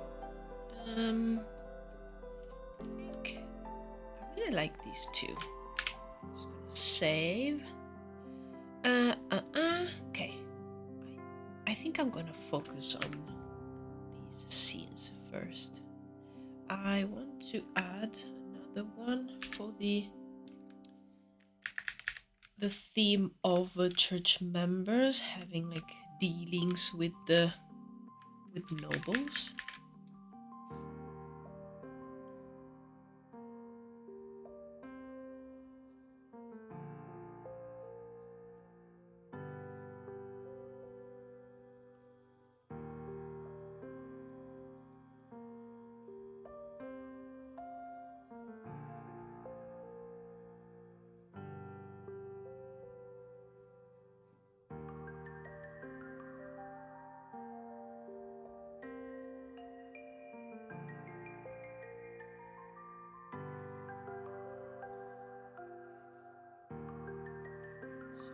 Imagine like a noble and a priest. Maybe they are just walking in the gardens of the church. That could be a good setting, you know, for some conversations to be had. And I was imagining like the main church having some gardens and some greenery in the surroundings.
This music that I'm listening to is too relaxing.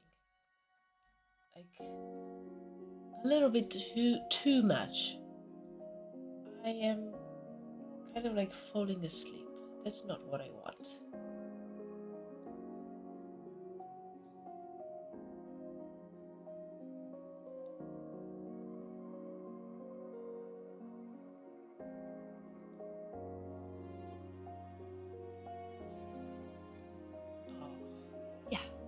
This one's nice.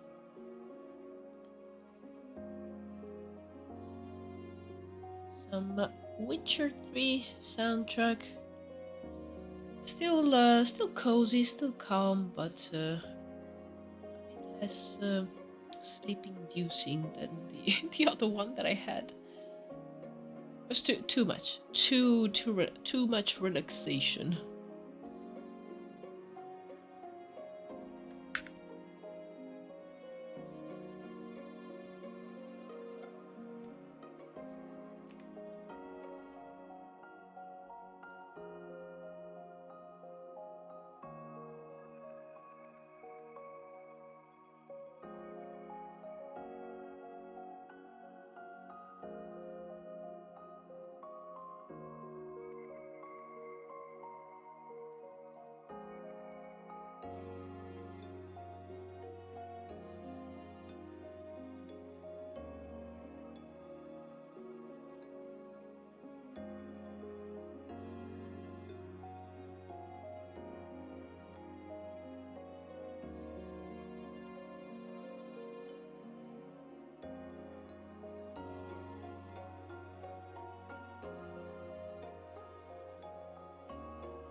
I think this is a good collection of scenes. I am sure that the more I will write, the more concepts that I need for the video will come to me. But for now, this is a good selection.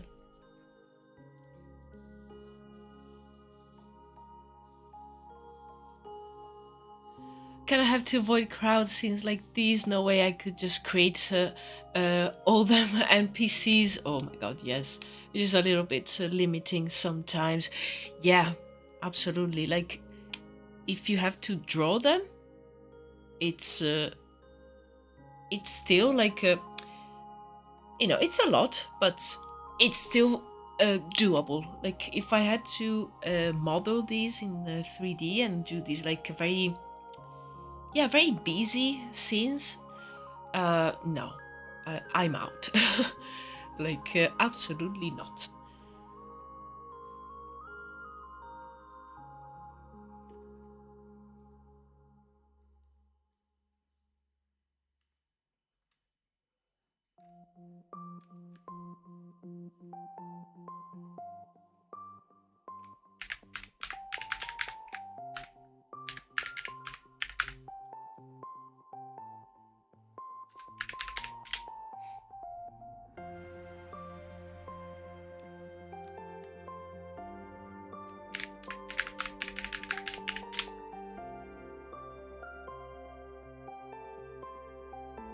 Okay, I really like this, so I'm thinking of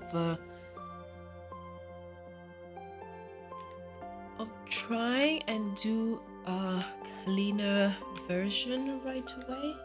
But I need these proportions, the proportions of the file.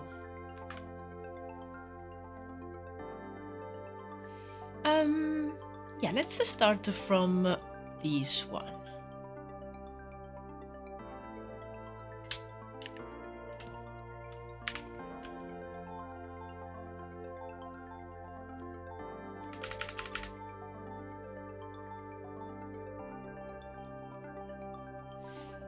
Oh yes, that's true. You do the pixel art JRPG way, where you just copy and paste the same person over and over. Yeah, because of memory limitations. I mean, yeah, that's another factor to consider. And even like huge games with like huge teams, they still need to duplicate people. Like Cyberpunk comes to mind, that there's a lot of variation of NPCs, but you will still find clones, or the perfect twins dressing the same, even if they have so much customization. There will still be copies, because I mean, you cannot have like every single NPC being different. If you are working on a game, so you need to actually make these assets. Like in a drawing, yes, of course, because it's a still frame, it's a still image. But even there, I remember visiting the Tate Britain last year with my sister, and we actually participated into a toured guide of the works from William Turner. And even in his paintings, he hated painting people.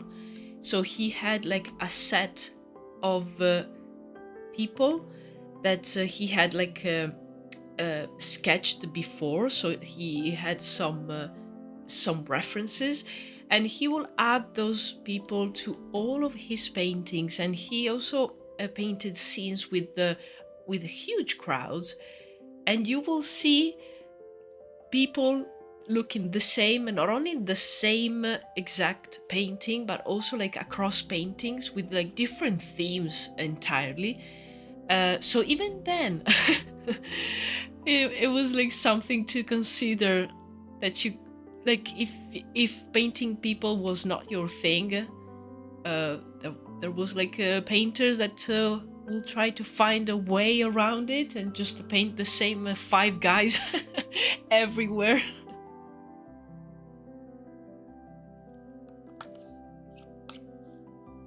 Internet back. Oh, nice. Nice. Glad to have you back.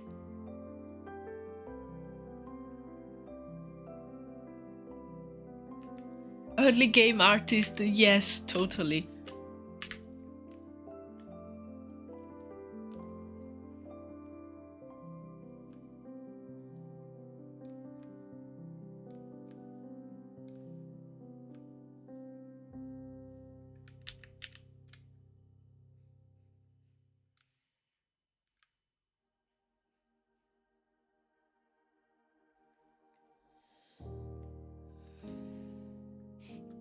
We are in fact the same five people everywhere.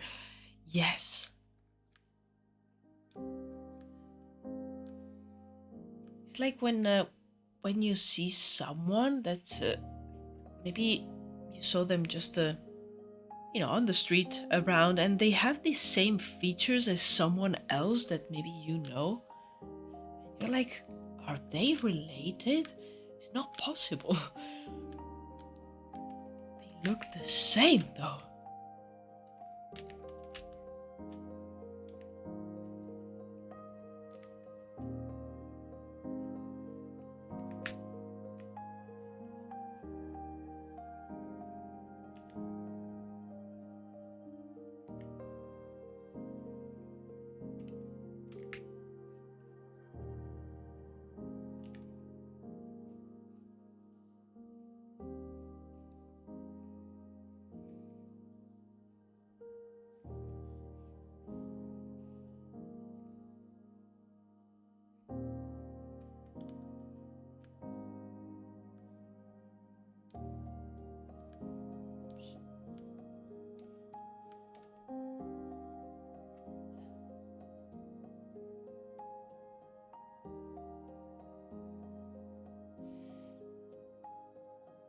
Oh, that's why your internet was gone. Oh, and the electricity's still gone. Okay. Woof. Yeah, that's not fun.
Trying to build a sort of base for the architecture part of this scene.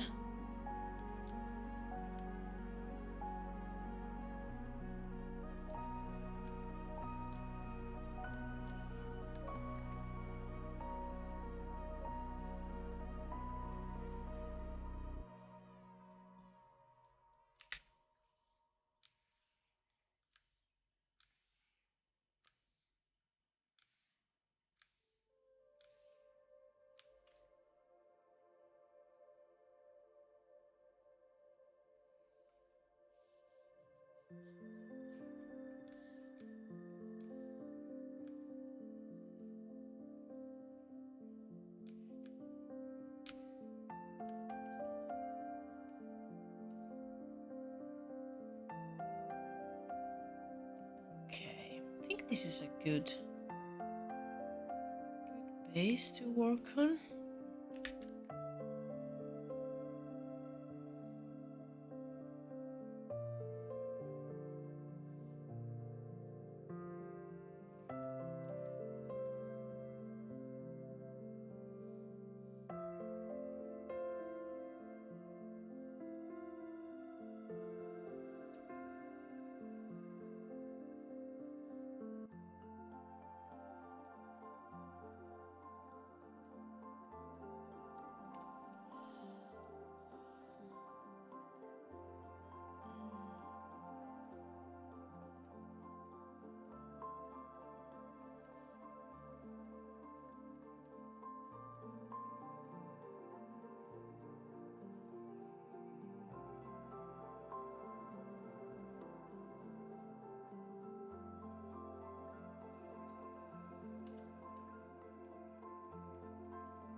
I'm trying to add a little bit of personality into these, some details, and it's yeah. I still don't know which kind of decoration the interior of the church might have. So I am just going with the shapes that I've also used in in the costume designs. So there's a lot of more geometric stuff rather than organic motifs and decorations. So just trying to channel that.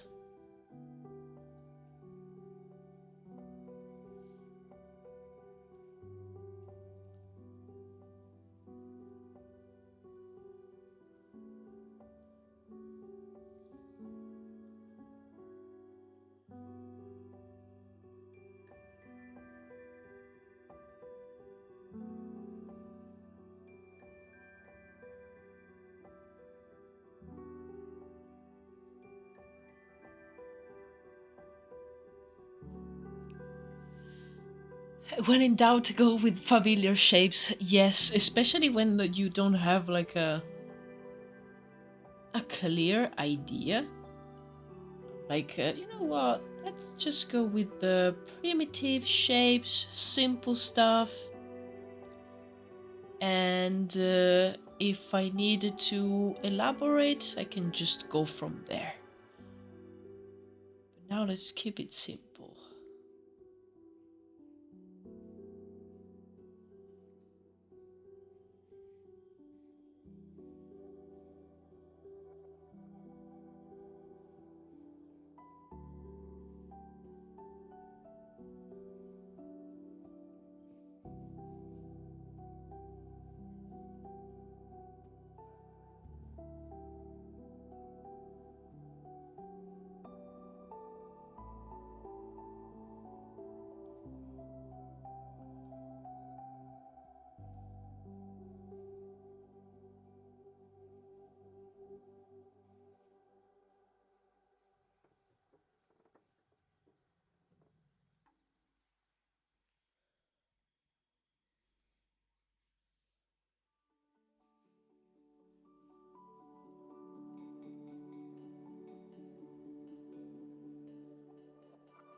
To remember that this place will have a lot of different light sources.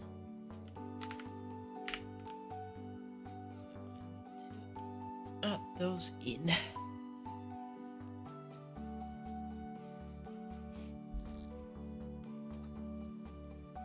Now this is a real toughie for my brain because I'm constantly thinking it's a Thursday because second stream of the week. Yeah, it's messing with me a little bit too. Like, oh, okay, tomorrow is Friday. What day it is today? Wednesday? What is Wednesday? What does it mean?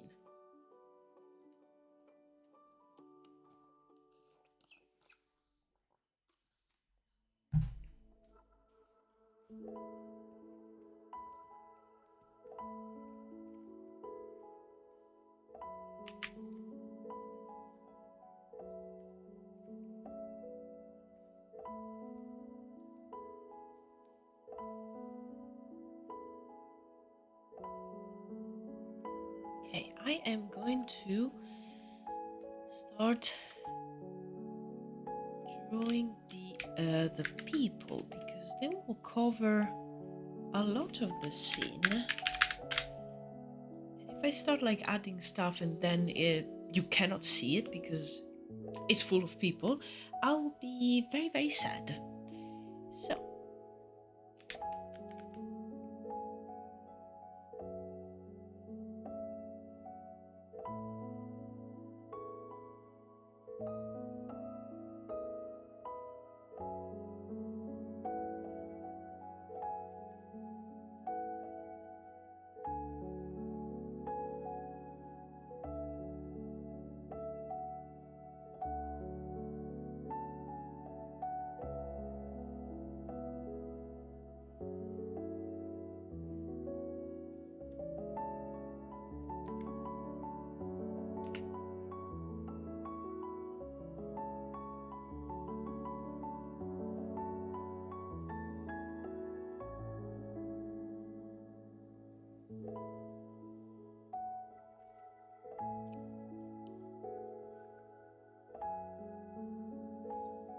with enough light sources, you can low-key just do whatever you want.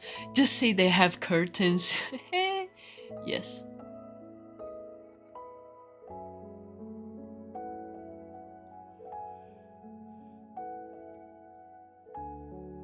Ah.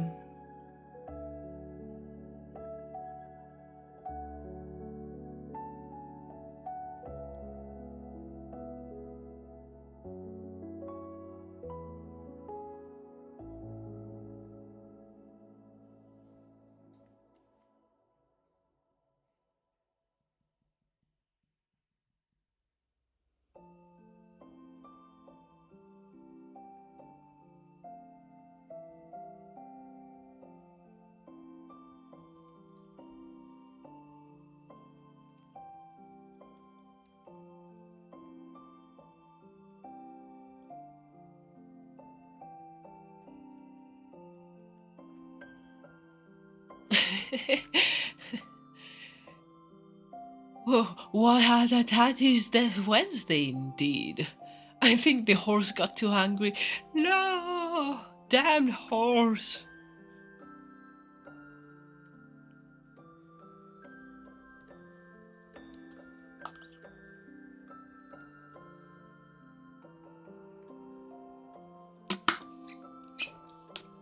Ah.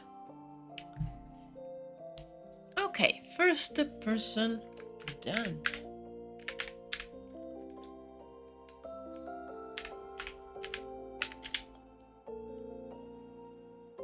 Okay, now let's do the other pile here.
Okay.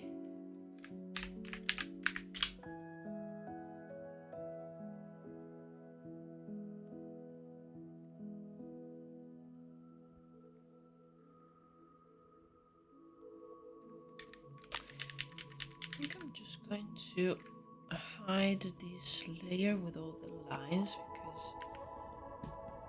because it's a bit too much.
It's a bit tricky to nail the correct perspective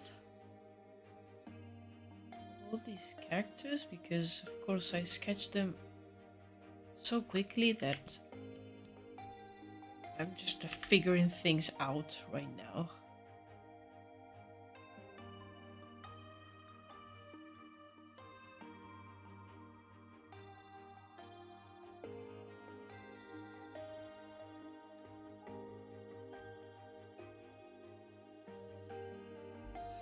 I'm at the point in my degree where I no longer find cute YouTube videos to ease my learning and I must read the research articles and my English corpus. Oh.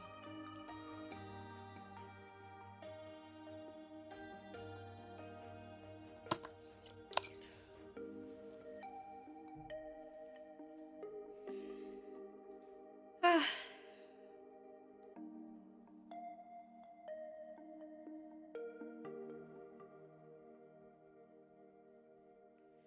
Yeah, I've been doing some more research this morning about how to start actually developing the game for Druides, and I'm like, okay, the tutorials, okay, this, okay, that, but I cannot find like a specific, not even answer, but just someone that tells me, like, okay, so for like drawing stuff for this 2D game, you start from this.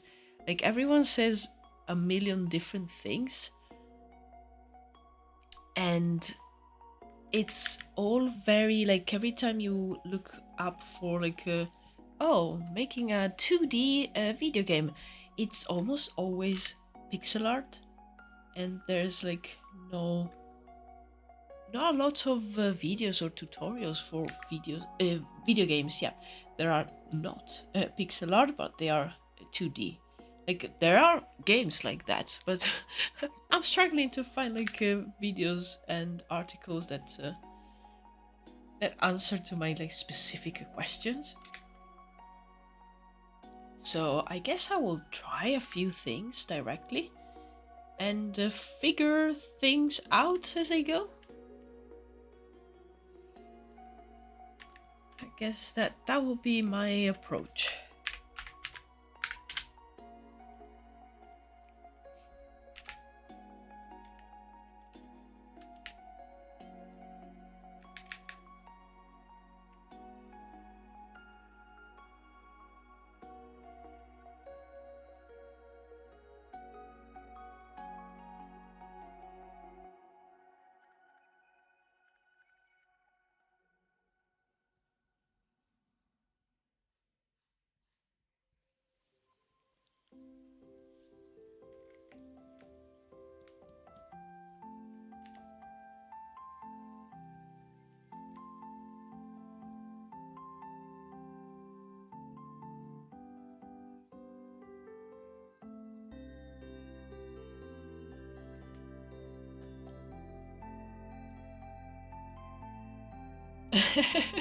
Yeah, exactly. That's exactly what I am going to do.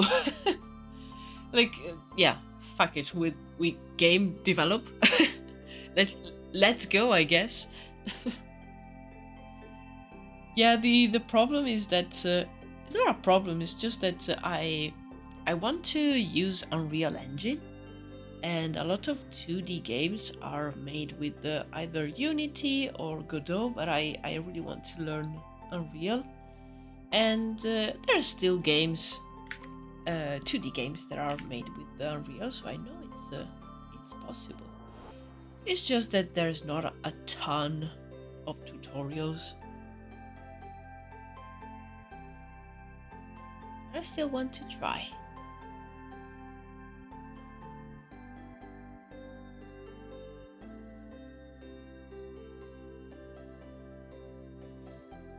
No, like online learning resources are great for basic stuff. Anything specific, you're on Google Scholar, fighting for your life.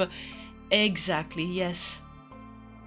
Like when you need like some kind of general information and general foundation on a new topic, perfect. You will find everything that you need. But as soon as you need something more specific, you either are lucky and find a soul on Reddit that had like the exact same issue or thought that you had, and I'm really lucky. I usually find quite a few of those. Or if not, you either ask yourself on Reddit, or yeah, I don't know.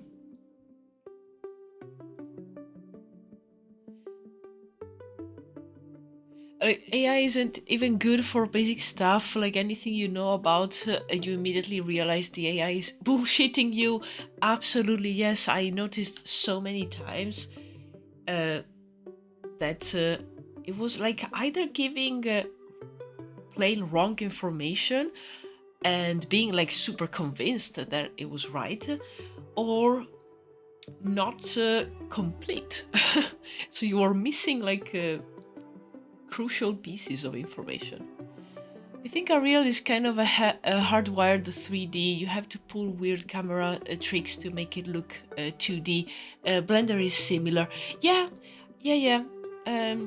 It's still possible, but yeah, you need uh, to learn like how to use it for 2D. I've downloaded a plugin that it's for Unreal to make it easier for you to make a 2D game. But yeah, you know, it's just because I already know how to move inside Unreal. I know I don't want to use Unity. I would love to have to use Godot because I don't want to learn how to code. So let's see how it goes on Unreal.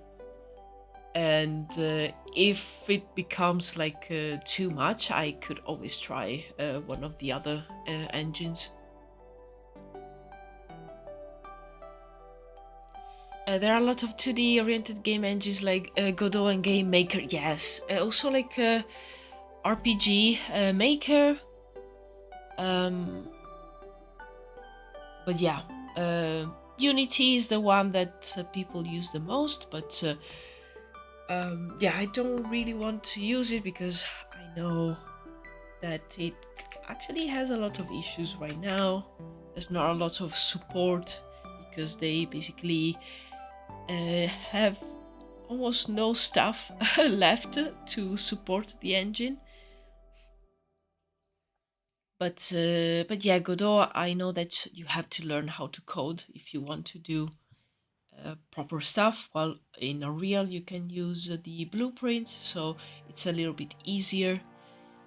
And but yeah, there's quite a few games actually that are fully 2D, or some of them have like 3D elements mixed with 2D, and they are made in Unreal. So the good thing is that they are almost all of these engines are free, so I can always try see how it goes. If it's impossible or too difficult, I can try another one. I'm in a very like experimental phase, trying to still trying to figure out what kind of game do I want. So I at this point I'm not settled on anything, and things can change. So I'm trying.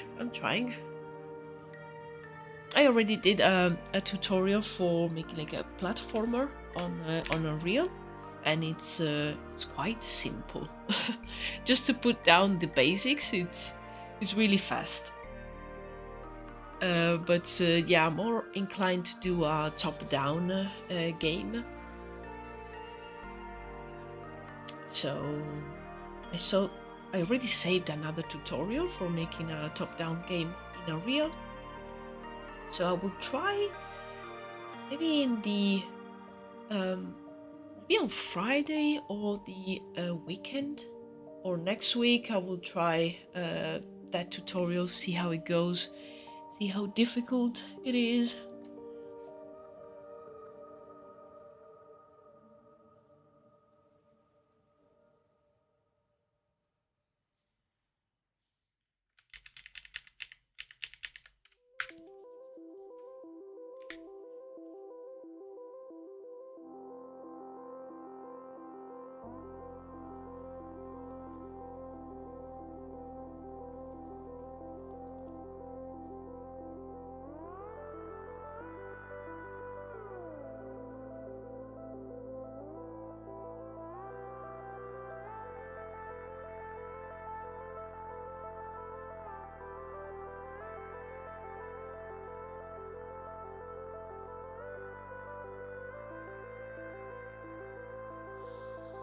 It's interesting. Lots of people use Unreal for the look, but for me, it does too much behind the scenes, and it's too complicated for my taste. Also, I want to have my own look, which will be a bit more stylized. Yeah, makes sense. In fact, one part of the tutorial that I followed was basically go and remove all that stuff that Unreal does behind the scenes, so you can actually like have your own look. And if it's like a 2D game, oftentimes you don't need all that extra stuff that Unreal has as a as a basic as a basis. So you in the tutorial, the guy was showing like how to remove all the stuff, because a lot of the information, even light, shadows, and also like the colors, they get a bit washed out by all the light settings in Unreal. So you don't really need all the stuff, and there's a way to remove it, so you can just concentrate on the style of the game, especially if it has a very strong design language. you really want to have the control and not have it like messing up with anything that you did.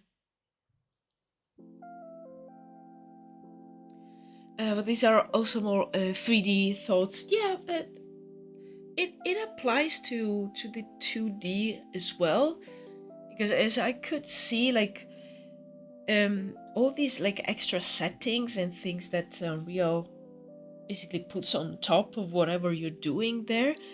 Uh, yeah, it makes you like lose control of the general look.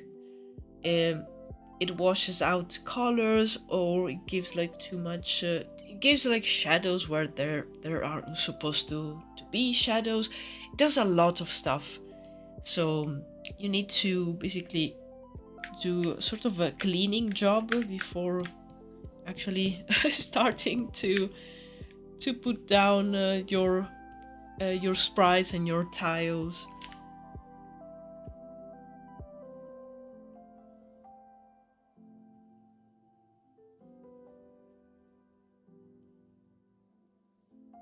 But yeah, you're right. It has in 3D it has a specific look, even in the lights or like how the different objects look like.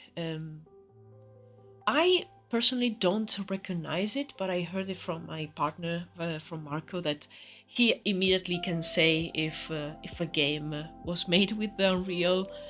Um, and yeah, I'm not that good at recognizing, but he says that there's a few certain things that are very like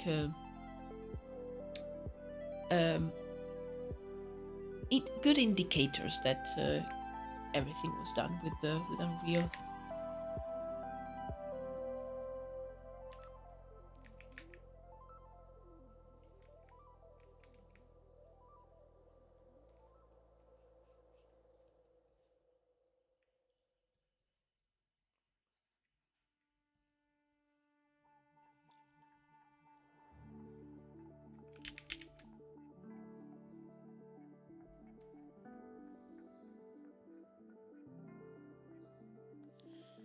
The only game engine I ever touched was RPG Maker VX Ace, and it was decent actually.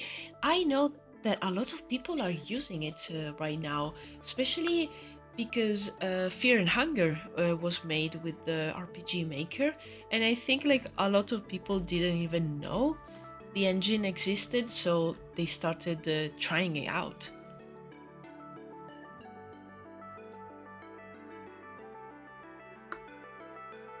Oh yes, I saw that, Miraculous. There are new GPU features coming out now that tries to correct the lighting of scenes in post. And I'm like, don't touch that, you're messing with the work of the lighting artist. What are we doing at this point? I saw that. It's frankly, it's like no one asked for this. We don't want that. Like exactly as you said, they're messing up with the artistic direction and the work of all the devs, the lighting, the general look.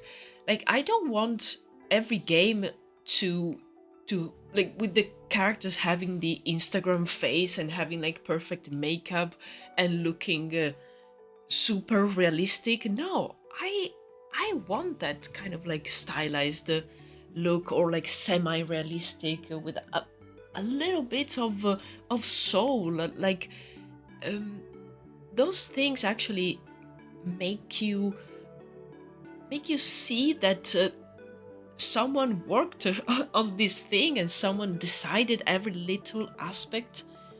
And yeah, I don't want that stuff to touch the final look.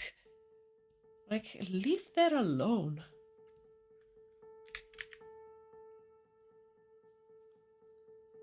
But as always, tech bros living on another planet and thinking that we all want what they serve, and they always serve basically, I don't know, dishes made of mud, and we are like, no, thank you, I don't want that.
What got me into RPG Maker was actually a different horror game, The Crooked Man.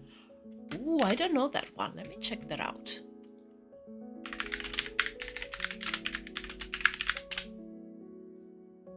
Oh, I saw this illustration. I wondered what was it? Ah, it's so cool. Whoa.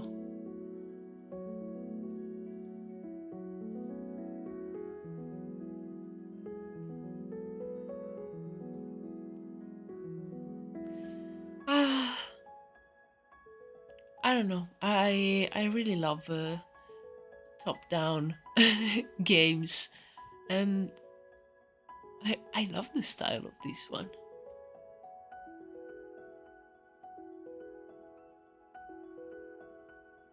Holy mother, typing speed. I was very, very curious to see it. But yeah, I love this style. Like, look at the light, the shadow on the fridge. Oh, so good.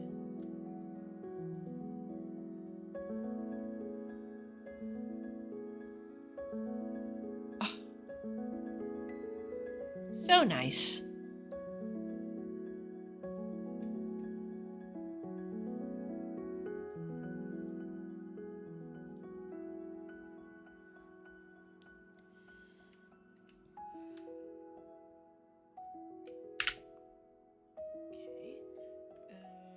Switch again.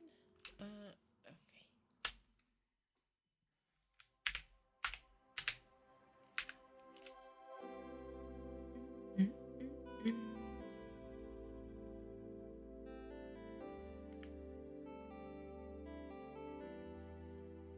Okay, let's add some more people. Yeah, this person here. Such a cool pixel art game, yes. I love those kind of games. Like, it could be the nostalgia about Pokemon, but and in general, like playing on the Game Boy. But I don't know, I really love them. In fact, I 2 days ago, or yesterday? No, 2 days ago, I realized that I had bought the game Eastward last year during some Steam sales, and I still have to play it, and it will be perfect as a reference for my game, because it's pixel art, so I don't want to do a game with pixel art, but the way in which they did the environments, from what I saw, like I didn't want to look like too many images, because I want to play it. It was really interesting. It didn't felt like the locations were closed, so I want to see how they did that. And yeah, I've installed it, and I cannot. Oh, someone's at the door. Whoa, that was so loud. Who's at the door? We're waiting for anything? Oh, someone that's asking for money. The charities. Whoa, that was so loud.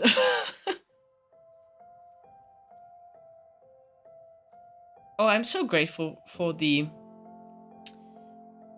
doorbell that we installed with the camera, because you know, sometimes you don't want to answer the door, but I still want to see who was it. Oh, a spooky doorbell. The fact is that we had to put it in my studio, because upstairs we couldn't hear it, and there's no other plugs near the area where the entrance is. And now it's in my studio, so every time someone rings the bell and rings at my door and I am live streaming, you guys will get to hear it in all its spookiness. Sorry about that. It's so loud. I have another one for you. It is a very horror art RPG maker adventure. Oh. Eastward is buried in my Steam library too. Never found time to play a lot. Yeah, it's one of those games like when there's the sales on Steam.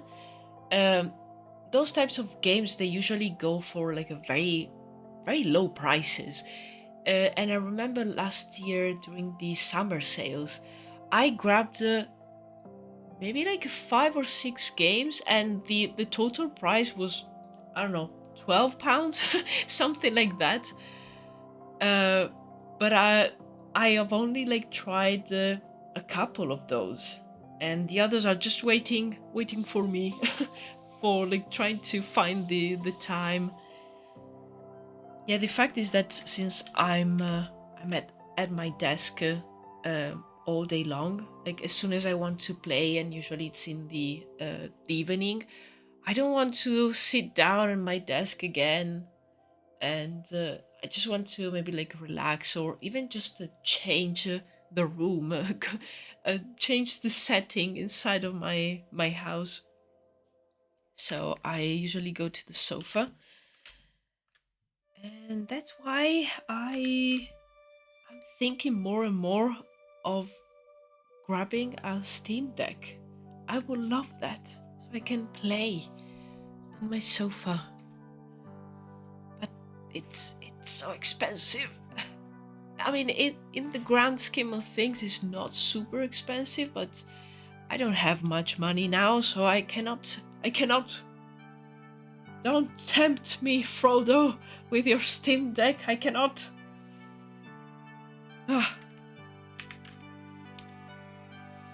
I'm trying to like always browse the Steam, so if I see that they have them refurbished, maybe I can grab one. But still, so hard to resist.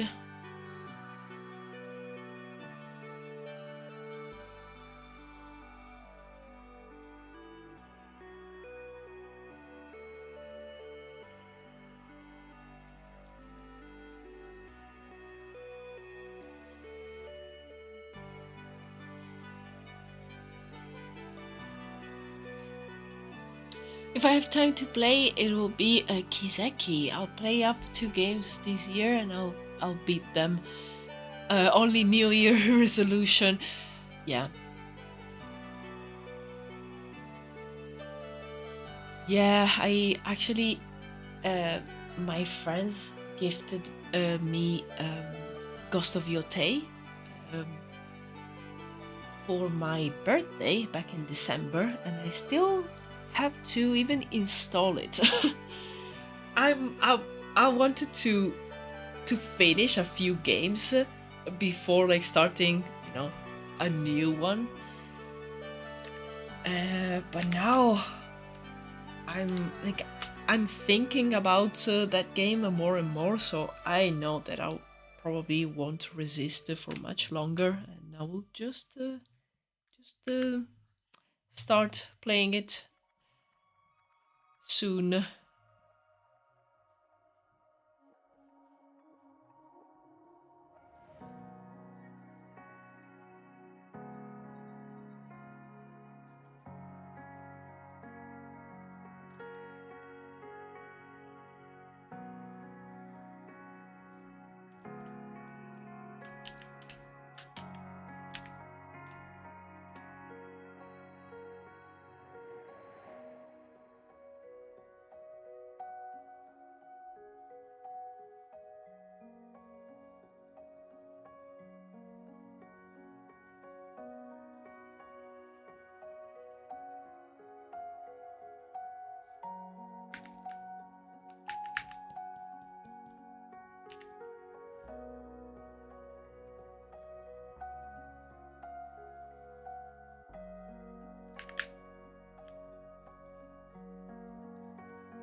Oh my god, just and I remember Grayson said to say hi, they're working late. Oh, thank you so much. Yeah, I remember them saying that he couldn't make it today because they were busy.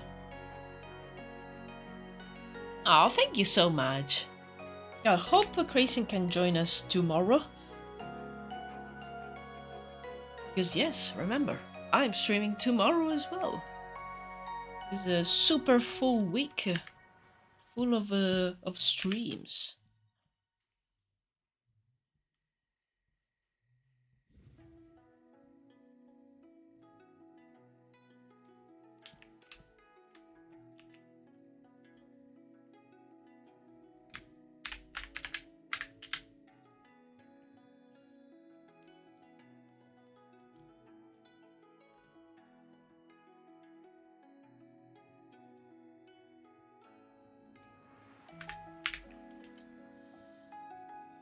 Oh, by the way, Hungry, I think I've misread your message before. So Ib is the title of the game. I'm just looking at it right now, and the protagonist is really creepy. But cool.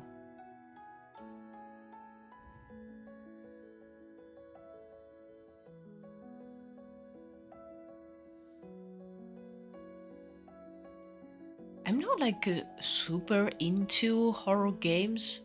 Like I don't tend to play those, but I love to see walkthroughs and gameplays of horror games because I don't know I feel that I will be very spooked if I have to play them myself. But if I am seeing someone else play, there's still that level of separation. Like okay, I can deal with this.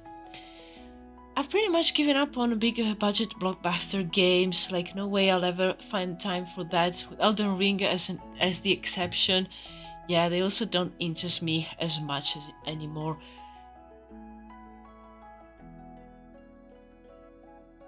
We will get exposed to too much Alba and explode. Sorry, I missed that message, Gable.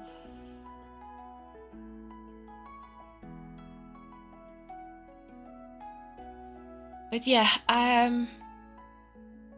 the very big games, there's just a few that maybe like interest me, and I never buy them like day one or full price. I always, if there's some titles that interest me, I always try to buy them used, like second hand. And we have shops for that here, so I'm always like going there, browsing what they have. But yeah, I find indie games or games from like smaller studios a bit more interesting, and I really enjoy when streamers try them. Like they try a few games, even some that they still have to come out, they're still in development, and they get to maybe try the demo. It's great because you can really see like so many ideas, so many different stories. I find them more intriguing and more interesting. I love RPG Maker horror games specifically. First person horror games is not for me at all. Yeah. A Faith trilogy was my nectar. Oh.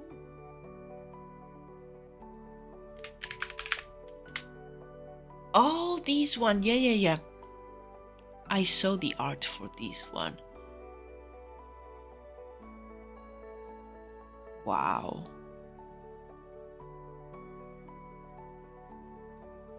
So, like, this is so inspired.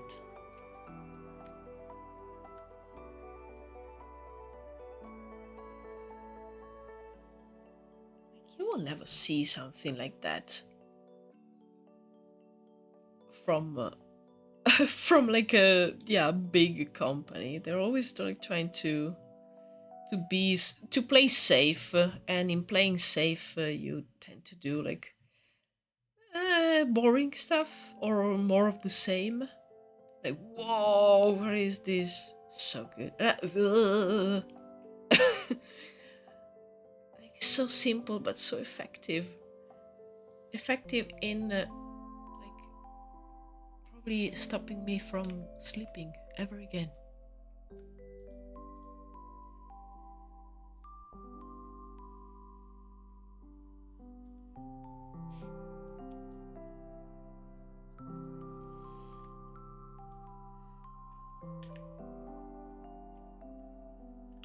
I'm regretting my decision of making a scene with so many people. And I mean, this one will be fun. So much fun. Good thing, and these ones I just have smaller groups.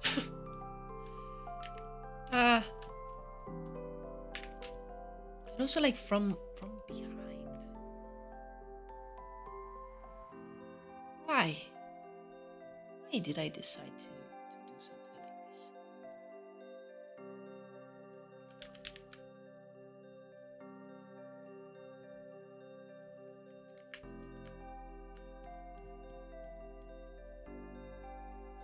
Honestly, one of the few times religious horror actually got to me. I absolutely need to check out a gameplay of that. It looks, as I said, like so inspired, so like different from anything else I've ever seen.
I also feel like the horror aspect of a Half-Life 2 is very underrated. You know, I've never played the Half-Life games, so I don't know them really well. Really well. Never even. I think I saw a little bit of a gameplay.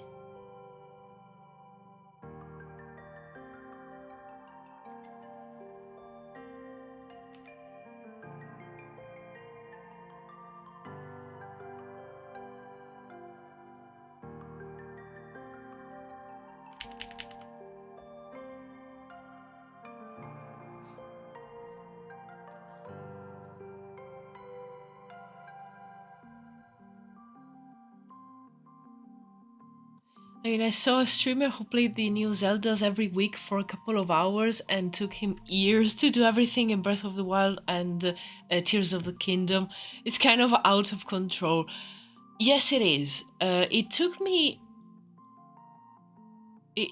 like 2 or 3 years, not playing consistently, to even like finish the main story of Breath of the Wild, and I did not complete all the small tasks and like all the secondary missions and things like that, because I was also like getting tired of that game. Like, it was too much.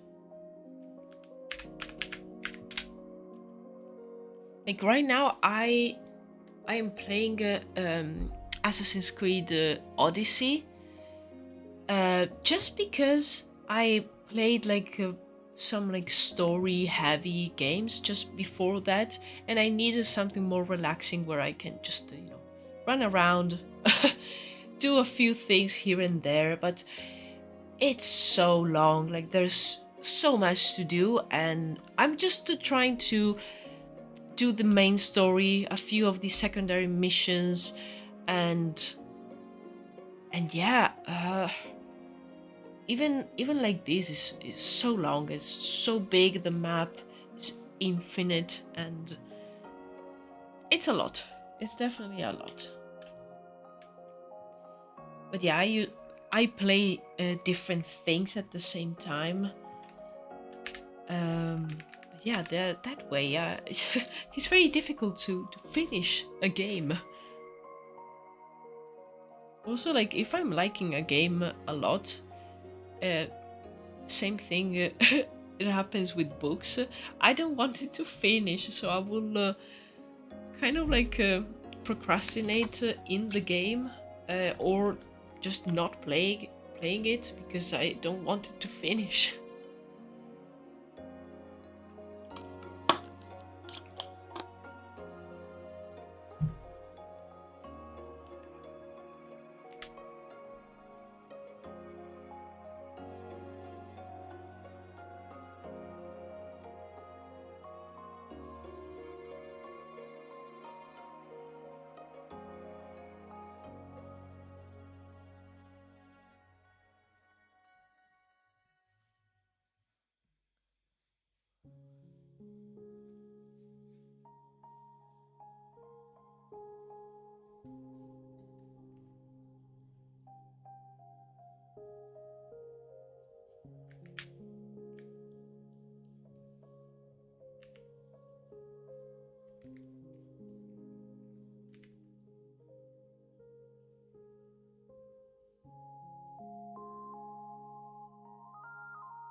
I remember when I first downloaded Breath of the Wild, my sister and I played it till 5 a.m., just messing around with the horses and stables mostly, yeah, and looking at the gorgeous scenery.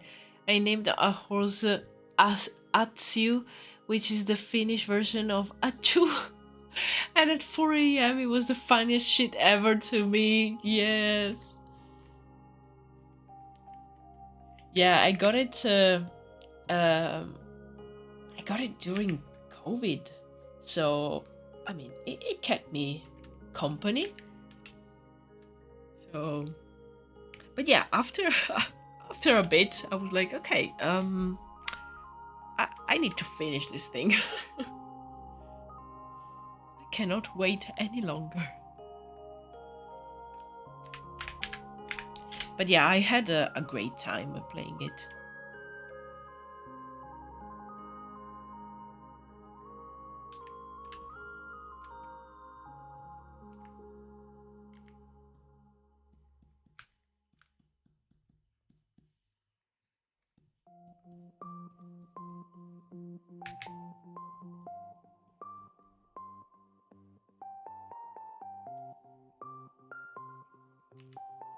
Okay, let's add someone else here as well.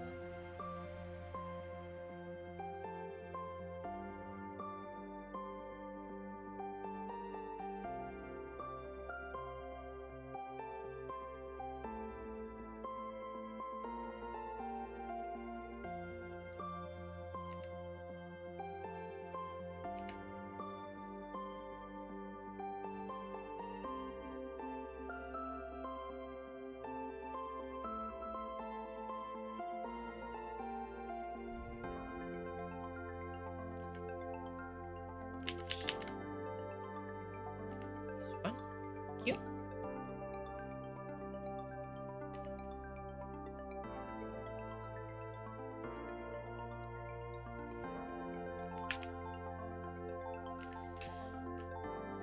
Okay.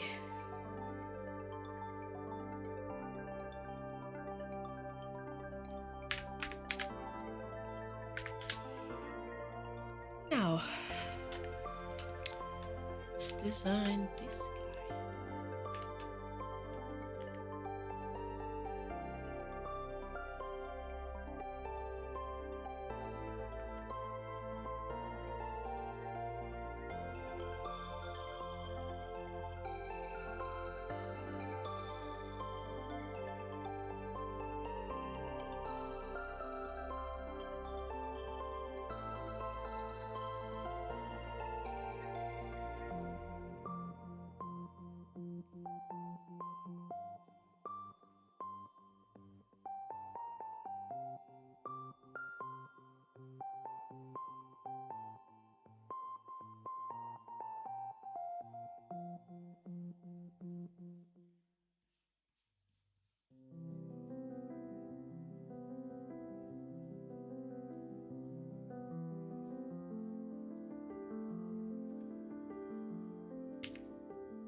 Okay.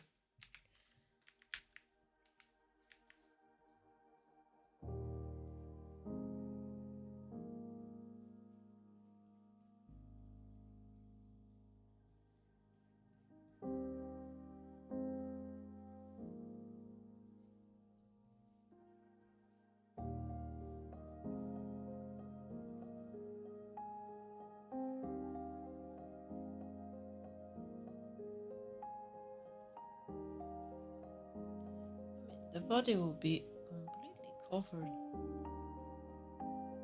the clothes. So I don't need to be super detailed, but I still wanted to have a sort of correct anatomy, sort of.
Okay, okay, this should work as a base.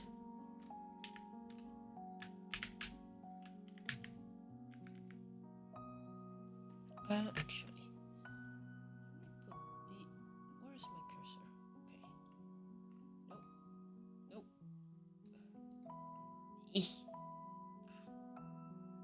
These guys I need.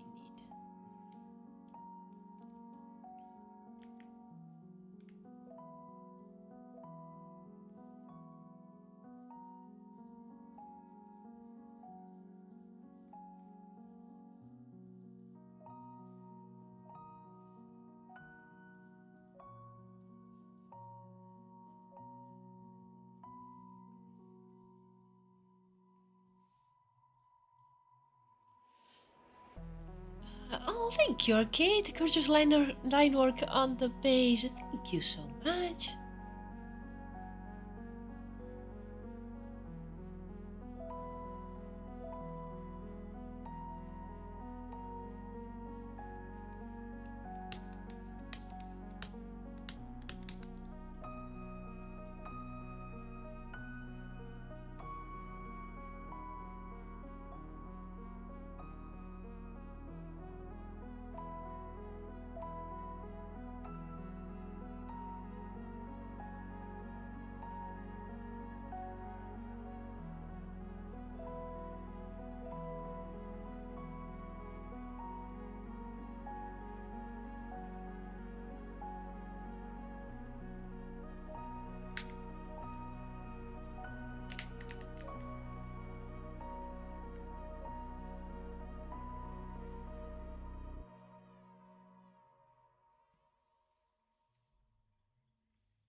like where this is going. No.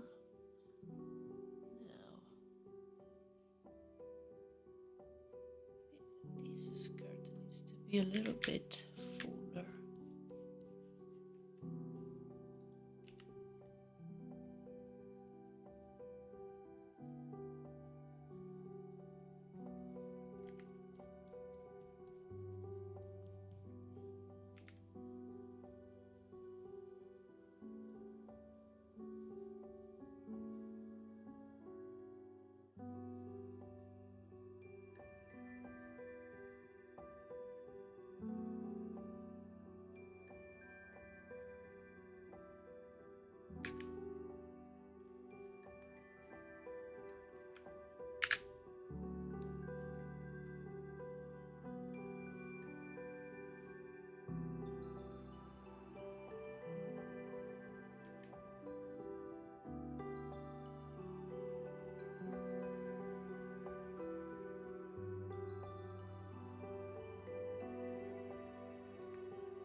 Okay, let me just make these a little bit more see-through so I can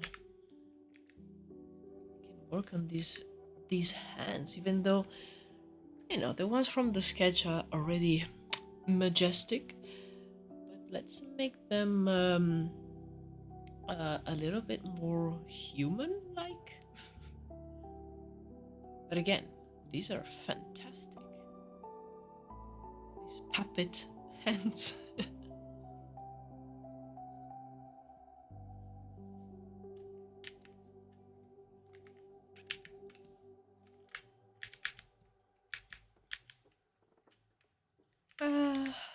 These no matter how many times I I try to draw hands, they're still very difficult.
I have the thing where I go, hands, they're just one thing, but hands are indeed so many different moving parts.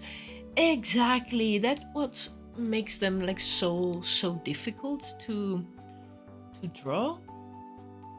Because like if one thing is like bent that way, the other will bend the other. Ah.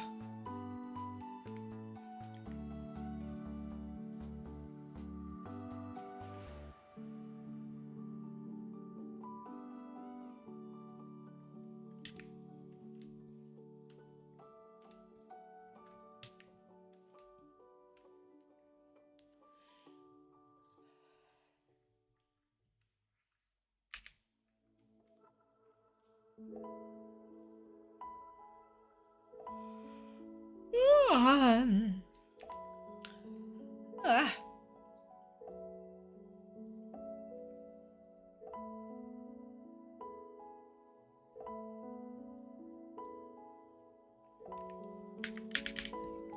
This finger is massive.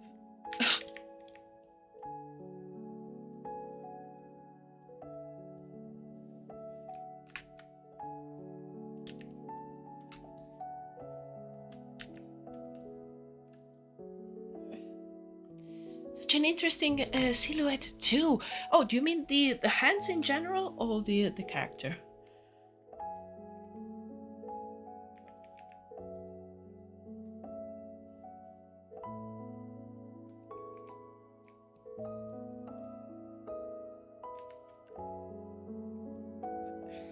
What are thumbs? Like, what is a thumb?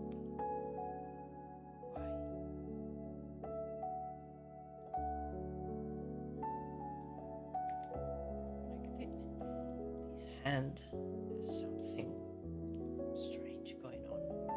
The priest character. Oh, thank you so much. I really appreciate it. I tried to, I don't know, have some kind of a flair with this character. Like it's supposed to be like mid preaching, maybe like talking about oh, the sacred light from Visage, blah blah blah blah. So being that the rest of the characters are very static, having this one being having a little bit of dynamism, I think it was a good contrast. And the other hand, what's the other hand doing? Why two?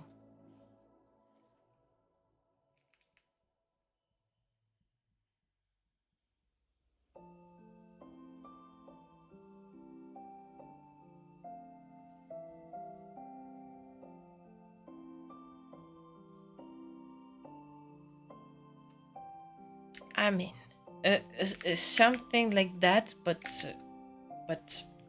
well done.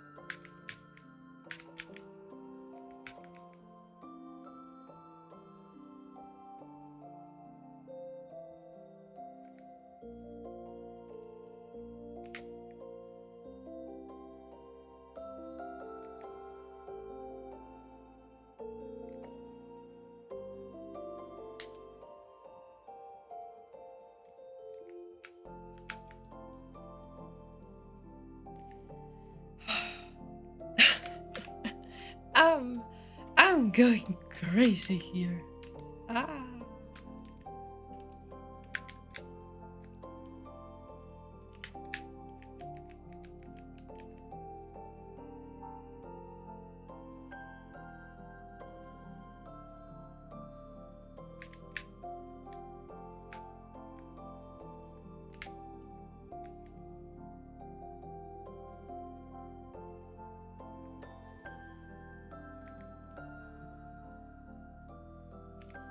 Oh, maybe these fingers actually going this way.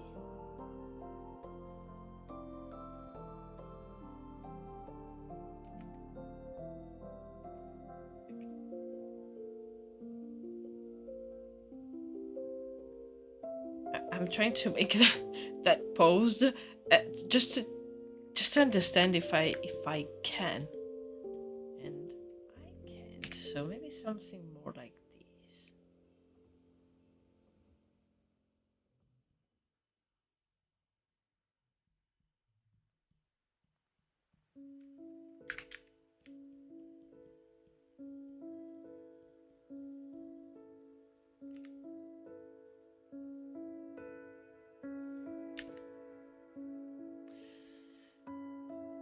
Okay, I think this hand is a little bit too big, but I can do this.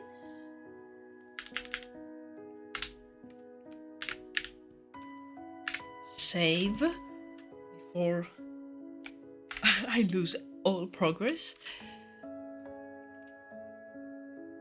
Yeah, okay, I think it's fine. Oh, I'm missing the feet.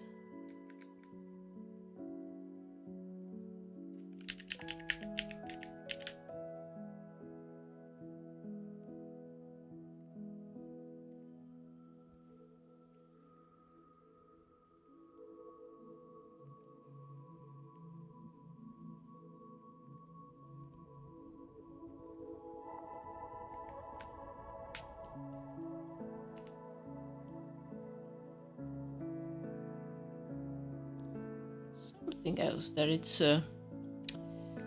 It's a tricky. Drawing feet and shoes in general, like they have like so many, I don't know, so many different shapes, and they have to curve around the feet, and they, I don't know, shoes are strange.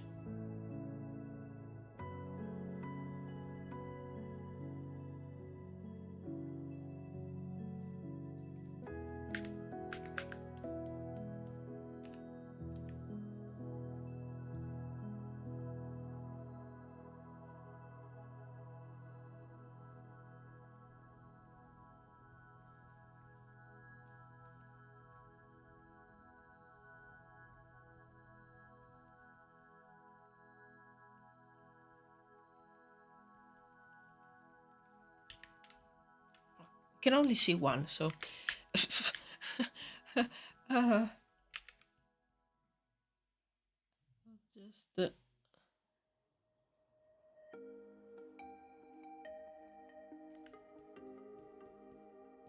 make sure that this one looks all right.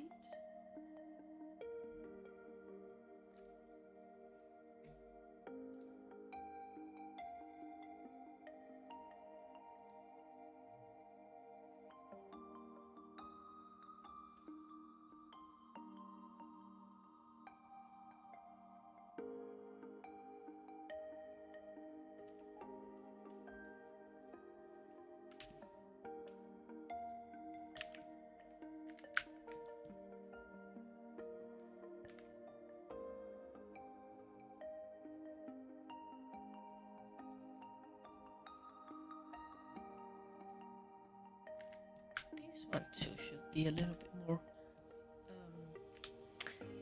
tilted. I still want it to be quite imposing.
Ugh, my voice. Ugh. Ah.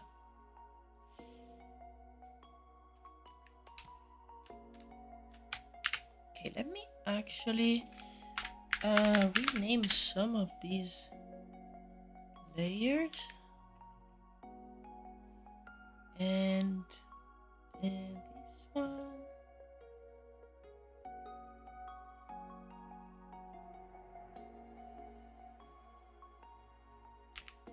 I'm gonna mask it. Some of these lines that now I know that we won't see.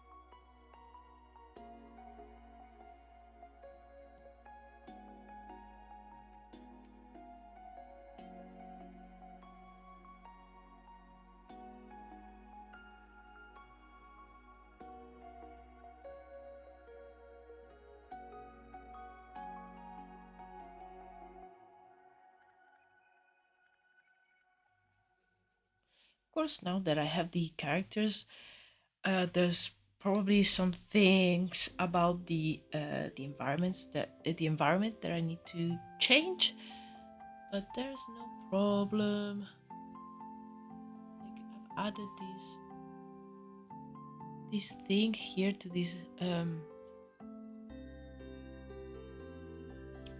like higher up place thing. But with how dynamic the character is, I think it might not be the right thing to have here. Just having it opening a bit more.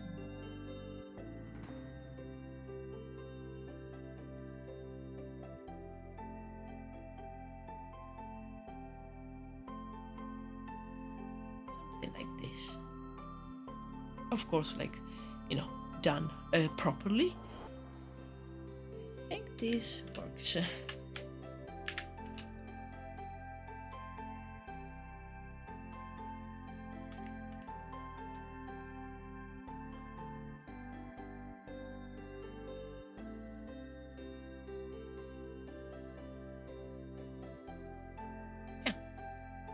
Nice. A few images like these. Like already with these 4, it's a good amount of storyboard like scenes for the video and in general to have especially because I don't have many scenes with a lot of characters.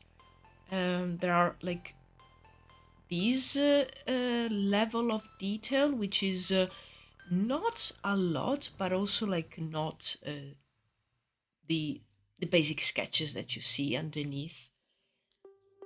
So yeah, I'm really happy with these. I think tomorrow I will continue working on the clean line art for the rest of these. Because you know how much I love doing line art and I'm having fun.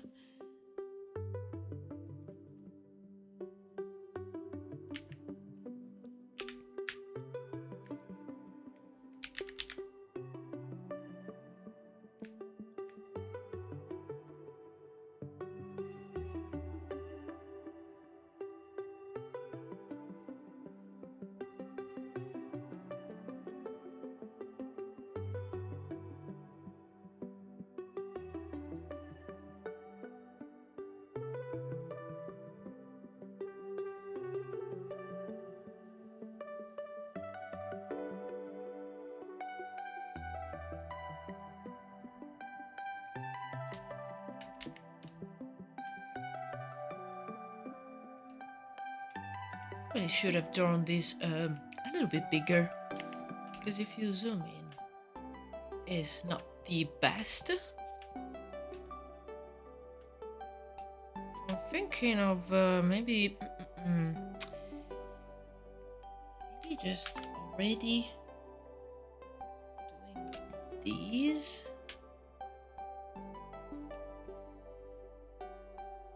And probably having it even bigger. This is 4K, this image. It's enough.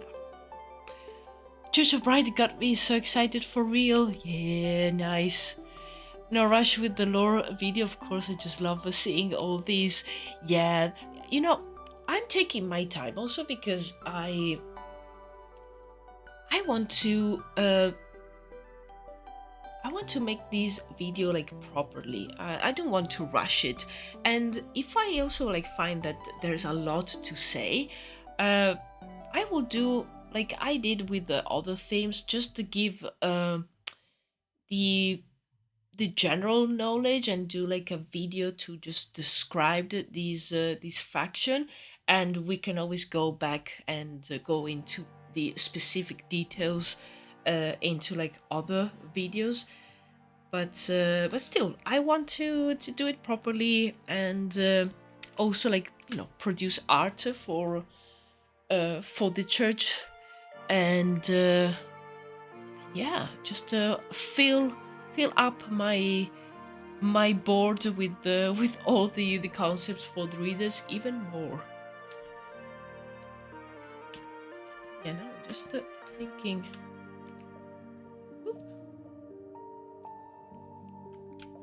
Yeah, I think this level of detail is sufficient. Like the videos that I do are all, yeah, they are usually like 1080p, no more than that. So should work. Okay, let me save, and 5 minutes to 7. I'm going to drink some water.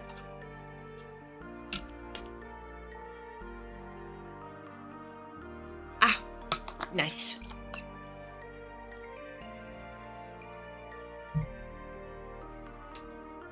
Okay, I'm just gonna this, and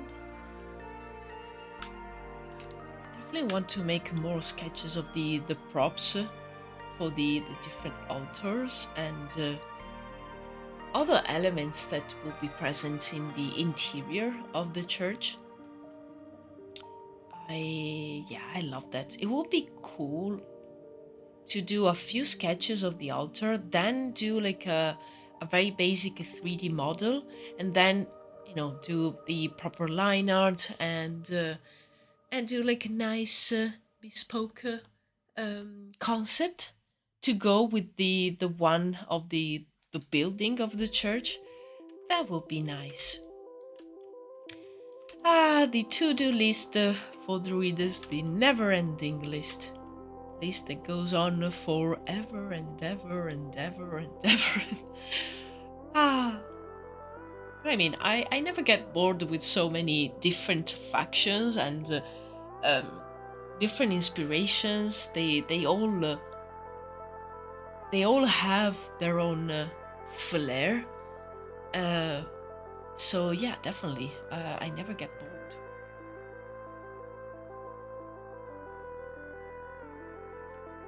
Let me save.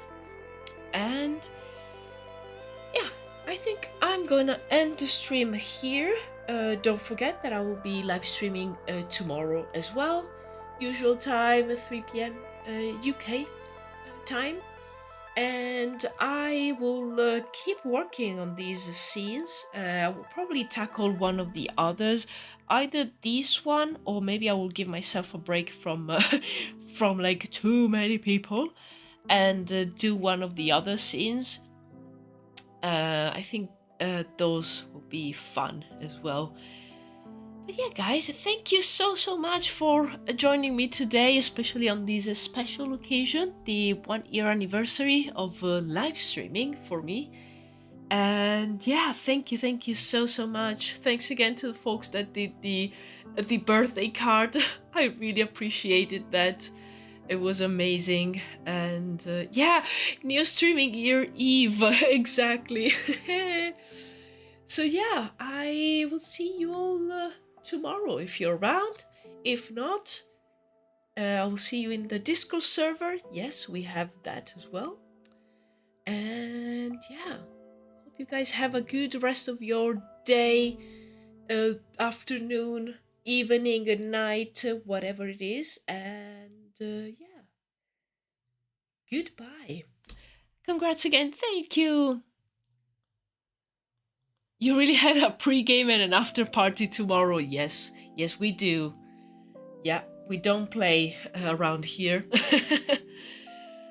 All right, guys, thanks again so much. And yeah, have a good one. See you tomorrow. Goodbye. Bye-bye.